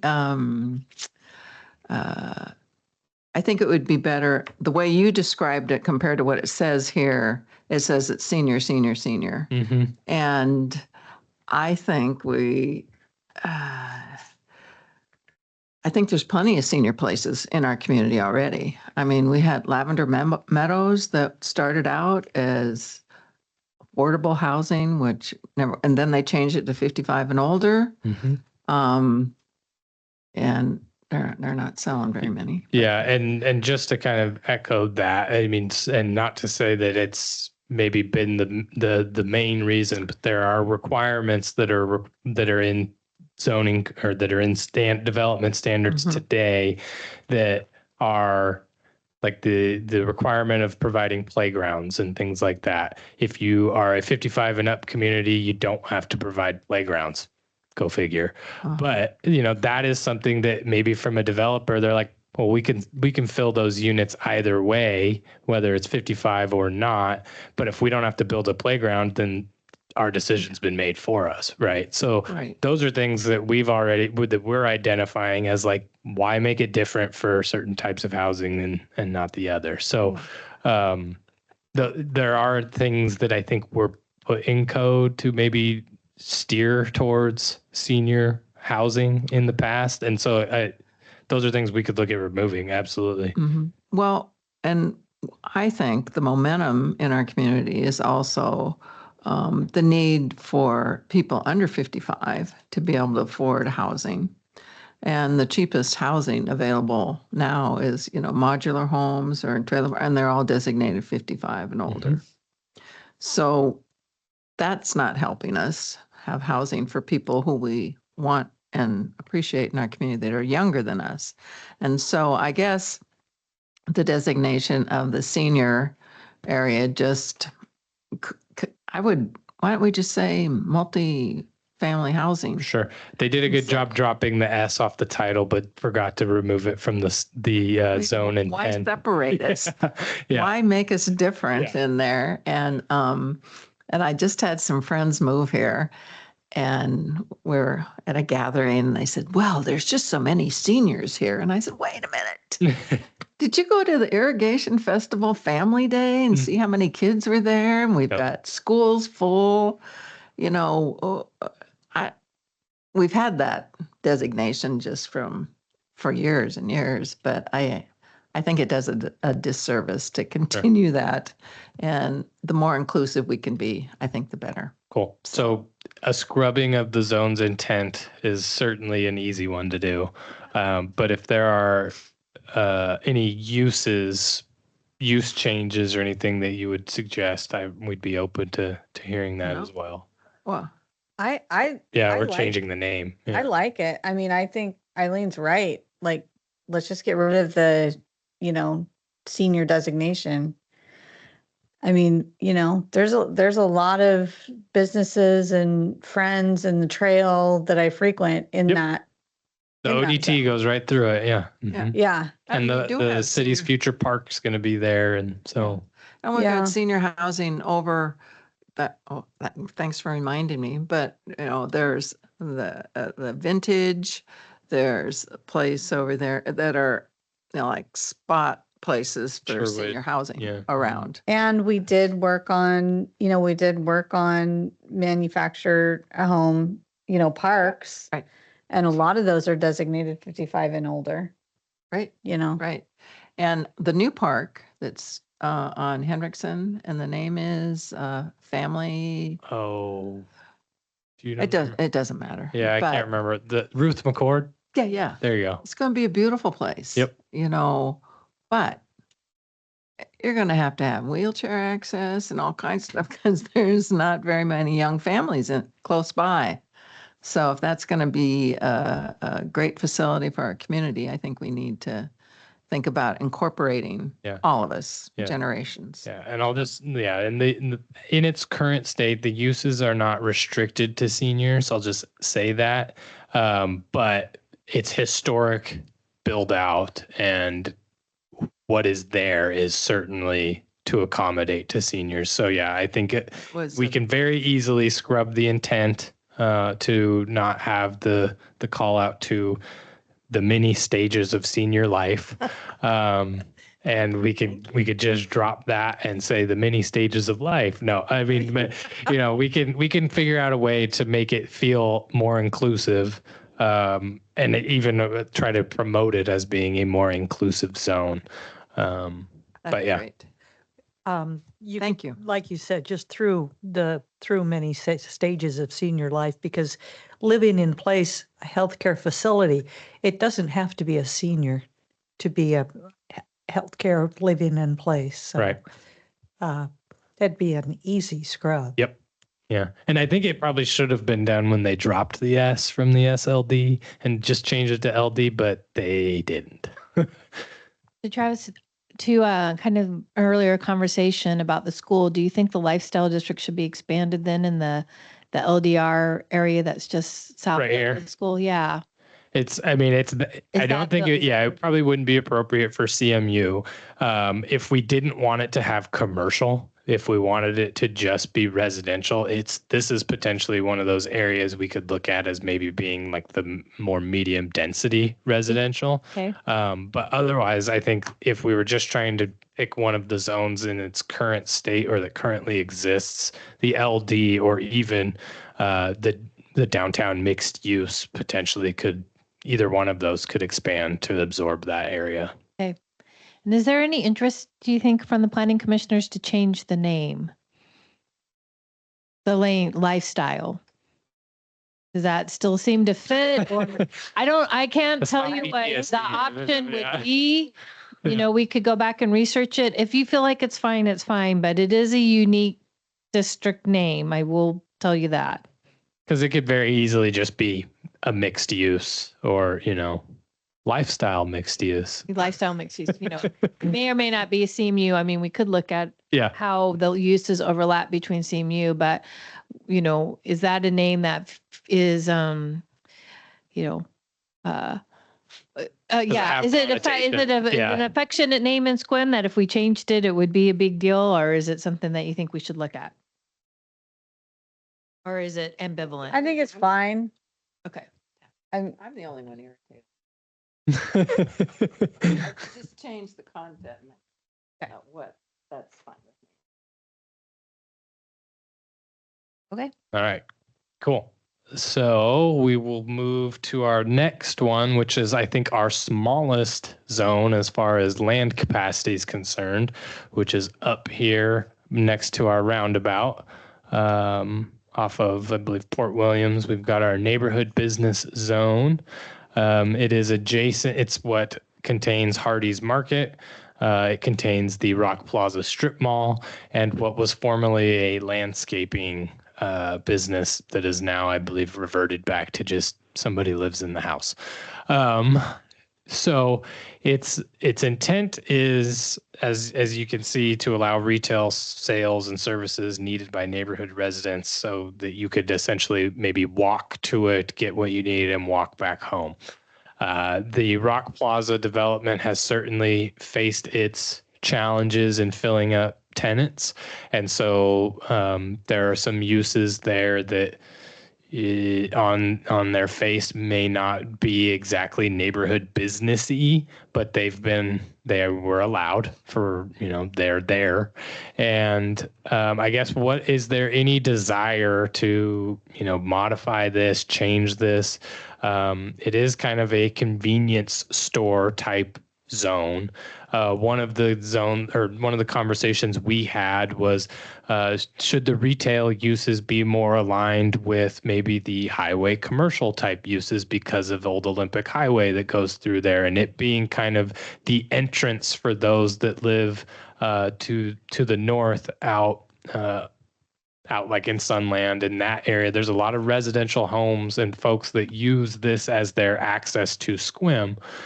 So is there any interest in potentially allowing more like potentially auto-oriented uses, drive-through type things, potentially like a gas station? We've had an inquiry about a gas station there in the past. And I don't necessarily think that's a horrible idea, but this is where we have those conversations. So do we like the neighborhood business zone? Do we think it needs to have more uses allowed in it? I kind of wish Ethan was here because he feels very strongly one way about it. But yeah, just kind of trying to figure out, what do you guys think about it? There's only three lots in the entirety of the city that have this designation. Couldn't it just go to commercial mixed use and still, I mean, that way it kind of opens up if people want to do something It could. different than what's already existing? It is surrounded entirely by residential uses. And I know that the CMU in its description says it should fit, with adjacent residential uses.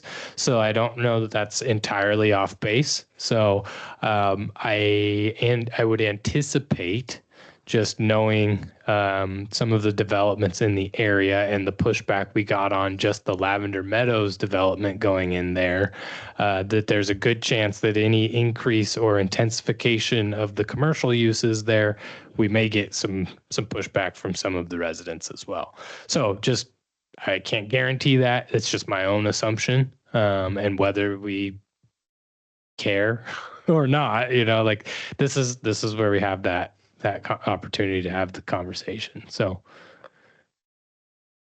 Anybody? I would just say, so like, Can we revisit that after we get Ethan's intake, or, his opinion, if he's really passionate about it? yeah, As a Carla, do you have can you share his thoughts if you're able to summarize them? Because we've had a couple meetings with him. So, Well, I think where we landed on it is that the idea of neighborhood business is not really what's happening there. And in the neighborhood business, and I think the concept in under kind of new urbanism planning is like the corner store idea, where you have these little corners on major intersections that can be commercial, and people that live around there can walk or bike to it. And it's that kind of that quintessential, like, cafe, and get your coffee and meet your neighbors. And that, that happens downtown Sequim more than it would happen at that intersection. So I think that what we all landed on is that we felt like the name wasn't really reflective of what was happening there. Nobody really had an issue with having commercial in that intersection. I mean, speaking for myself, like when we start looking at rezoning properties, that's oftentimes when comprehensive plans can go sideways. And so that was one of the things when Travis said what he said, like everyone around there kind of likes what is there. Like then it's like, well, I don't want to borrow trouble. We have other real things that we need to work through on the comprehensive plan. So the idea really, I thought, was, do we like the idea of these kind of intersections that we maybe could, that are kind of surrounded by residential, that we could look at applying the neighborhood business in other parts of the city if they felt appropriate? Or should we address it more through a corner store provision, which we can do in the zoning ordinance, where you could allow for corner stores as an allowed use in the LDR with certain locational criteria? Which And then- we and just then did, which we kind of do have in through PRD regulations. You can incorporate commercial, but there are more standards to that. So sorry to interject, but No, that's, that's good. Yeah. So, and I mean, I guess I think we don't think it's broke. And it was more of a planning, just a conversation about ourselves. I mean, Ethan, I felt very strongly that if it's going to be neighborhood business, it should be neighborhood be business. neighborhood business. And so some uses that maybe have been allowed in the past should not have been allowed. And we should be very more strict about when business licenses come in about allowing what should be in there or not. So I think that's did I characterize that right? Yeah, he basically was one way or the other. It's like, if we're going to call it neighborhood business, let's make sure that the uses going in are neighborhood business, or let's just allow, if we want different types of commercial uses to go in, let's change the name of it to a more appropriate designation. Okay, Larry? Just an observation. We've all been here a long time. Rock Plaza wasn't that successful, Correct. and they weren't getting tenants in. Right. And it actually was an eyesore with all the vacancies there Mhm. to a degree. So I think letting those other businesses go in there, if that means we change the name, I think that's what we got to do. Or open up the uses that are allowed in it, Yeah. and keep it. Yeah, Yeah. that's Okay. my personal opinion. You definitely need to do a little tweaking on the zone intent because very few people walk there. Right. Yeah. Yeah. It's auto, and if anything, it's auto drive through, break and go to the coffee and then go back around and go around the city construction when they do the water main Yeah. hike And through. It's not walk through. Right. And that's kind of why I propose, like, do we want to consider like some more highway commercial uses, because it is adjacent Old Olympic Highway. And because that is the entry point to Sequim for a number of the county residents that come to use our services. So I think we could potentially leave the name, but take a look at the uses that are allowed. Okay. I think that sounds like a good idea. Okay. And that might be easier to do than an overhaul.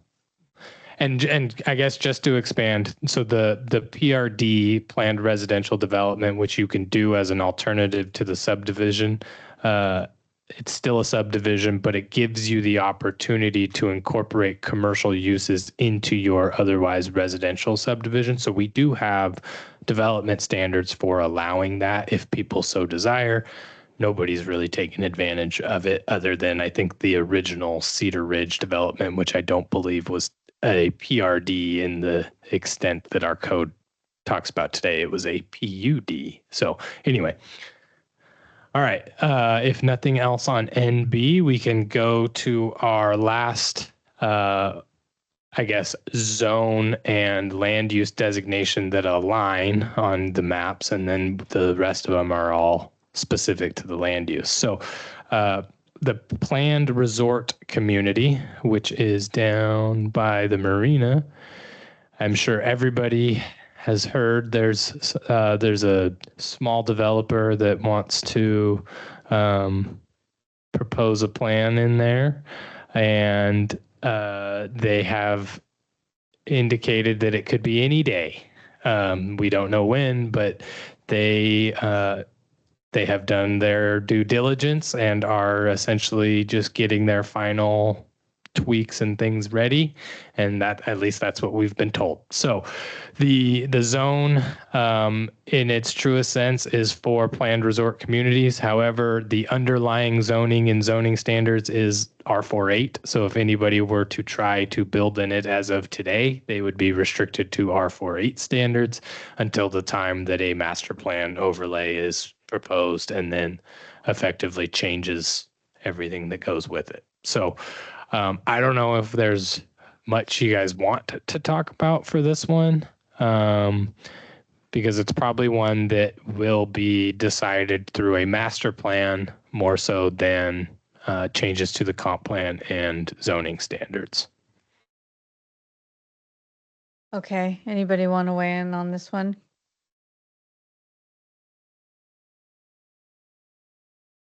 Yeah, I mean, Okay. All right. That was easy. All right. So the next ones, and we can kind of go through these pretty quickly as we've proposed.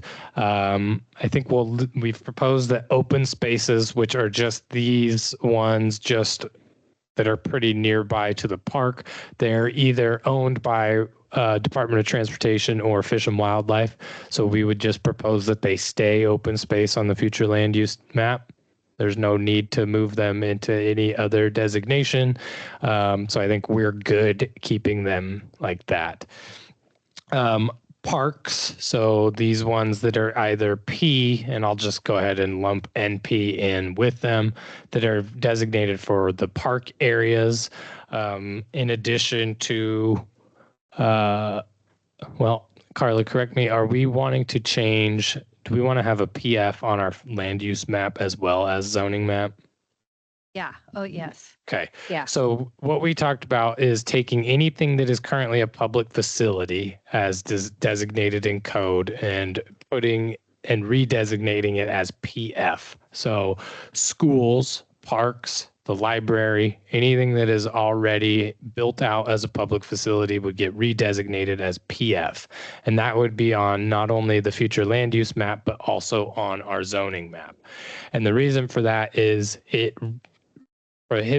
removes the requirement for conditional use permits. So it removes basically a permitting hurdle that they have to go through to essentially keep developing on a site that is already established as a public facility. So it's really just kind of like us, for a lack of a better term, getting in the way and saying, wait, let us review this and make you go to the hearing examiner. To like the library went through a conditional use permit to get their new building or their new remodel approved. And the hearing was, I'm not going to say, it was really a formality more than anything else. And if it's really a formality to approve something, what's the point of putting up the unnecessary barrier? So if we can just designate it as a public facility and allow public facilities to pull permits and just go and skip kind of the I guess the added barriers and restrictions, why not? So that's kind of our stance, but interested to see if you guys think differently. And we used to have PF zones and then they went away, and so we're kind of proposing to go back. no, I don't have an issue with that at all. Does anybody else? No, I feel like that makes more sense. Oh, yes, Karen. Who approves the plans for the public facility? If it's a building permit, it would be the city. So like if we would review, like if the Public Works Department for their city shop, if we're talking about rezoning that highway or that heavy commercial warehouse zone to PF because that's where the existing city shop is, then any new plans would still have to satisfy development standards, design regulations, or what have you. But it would be reviewed administratively as opposed to needing to go through a hearing examiner process, which is more lengthy and more expensive. And so for facilities like the library, it's a much more arduous and drawn out process maybe than it needs to be to get them to getting the public facility that the community needs than to just allow them to basically submit a building permit. So, but yeah, there are still standards by which that they would have to meet, Right. but There are, but it's kind of a checks and balances. And I realize I'm the outlier here, but it's kind of somebody looking over your shoulder to make sure the city is actually doing what the city should do. It's kind of like having an audit on your facility plan. And so I think for new, if they wanted to establish a new facility, I think we could still make them go through the conditional use process, absolutely, and then get that, basically have a rezone or an overlay provided. And so when the actual use is first established, we can have that checks and balances. But once it's there, is there a benefit to continued checks and balances? Or, the school is the That part I would, a remodel of an existing facility would be different than a brand new right. facility. And that, I think that's the extent that we want to propose is things that are established could be zoned that as such, but anything new would need to go through the conditional use permit process as we have in code today. Okay. All right. Cool. I think that's it. We did it. Yeah. It's a good meeting. Yeah, it's a long one. Brings me back to memories of when Barry was here. Yeah, maybe Christina will have a long director's report. Okay. So, anything else on that you guys wanted to put before Not us? unless Carla's got some clarifications. No, I just wanted to say thank you, Travis. Yeah. And Good thank you, job. planning commissioners. Like that was a heavy lift that y'all did tonight. You really, you validated and confirmed some of the things that the staff was thinking that we'd been talking internally and really been able to give us some clear direction. So I just want to thank you for hanging in there and this is what SQUIM comprehensive planning looks like. Thank you. Okay, director's report. Do you have anything for us, Christine?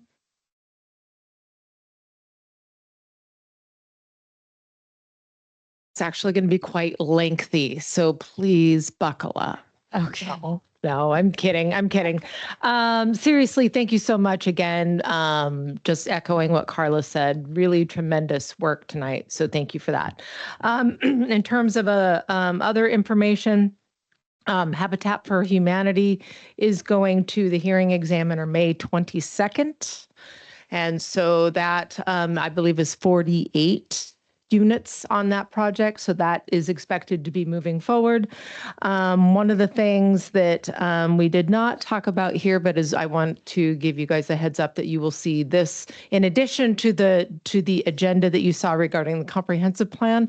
Travis and my paralegal are working very diligently on revising and update our Title 17, which happens to, it's inappropriately called subdivisions, but it's our boundary line adjustments, our binding site plans, our vacation and plat alterations, Plats, what will final plat. unit lot subdivisions, which we don't currently have in code, but we will. Yeah. Yeah, so it's a pretty significant lift, but and there's a lot of changes that staff have addressed over the years that need to be addressed. And we feel comfortable that this is a standalone chapter that should not be affected too much by the comprehensive plan and frankly by all of the myriad of changes that the state legislature continues to make on land use and zoning and things like that. For the most part, they have left subdivisions and associated things covered in RCW 5817 relatively intact and stable. So we are going to be working on that in earnest. So just know that just when you think that we won't have something, there's a decent chance that we may. So, Okay. and am I missing anything else? No. Okay. So, one other thing. You may have heard a little bit about this already. But, and I may have mentioned it once before, there is it's looking more like we may be seeing an annexation request sometime later this year from a little section of the urban growth area called Flora's Acres. They're having some challenges with their sewer line, and they want to update the water line, and for a variety of reasons that I won't get into at this point, they're looking to annex into the city limits. So there is a very high likelihood that that would be on deck later this summer, perhaps fall. So again, more to come on that. And we just remember that as well when we've got these things coming on the plate. There's a lot of unwritten work that is being done in other areas on these draft agendas. So Okay, thank you. you bet. One question for you. I know that we had closed the application period for the planning commissioners, and we have 3 applicants. Is that correct? That is Okay. my understanding. And I'm seeing a thumbs up from Emily. Okay, so then are we gonna move forward as we have before where, like, me and the mayor come in and we do an interview process and then, okay. Yeah, we should follow our process because as Emily, I'm going to look to you on this, that not only is that been our consistent process for the last several years, but it may be called out in bylaws or something. Because I remember the process came from somewhere, so it may be a resolution. Yeah. I'm not exactly sure of the origin, but I would strongly recommend that we maintain our same process that we've been using. Okay, and then also when you're setting up interview times, if the more time that I had, the better, as far as like, it's hard for me. In advance, you mean? It's hard Okay. for me if you call on a Wednesday and say, hey, can you be here tomorrow at noon? Understood. Yeah. So, Yeah. I mean, So just because I take care of my dad and, stuff like I that, so. understand more than you Yeah. know. So So a couple days, 2 or 3 days is I can be more flexible. okay, that is very good to know. I see Emily taking notes over there, so she will be mindful of that as And well. she's great about calling me too and saying, hey, so. Yeah. Okay, wonderful. Thank you. Yeah. And that concludes my report. Okay. Does anybody have anything for good of the order? Okay, then do we have a motion to adjourn? Okay, is there a second? All those in favor, please raise your hand. Okay, thank you. Meeting is adjourned at 8:17.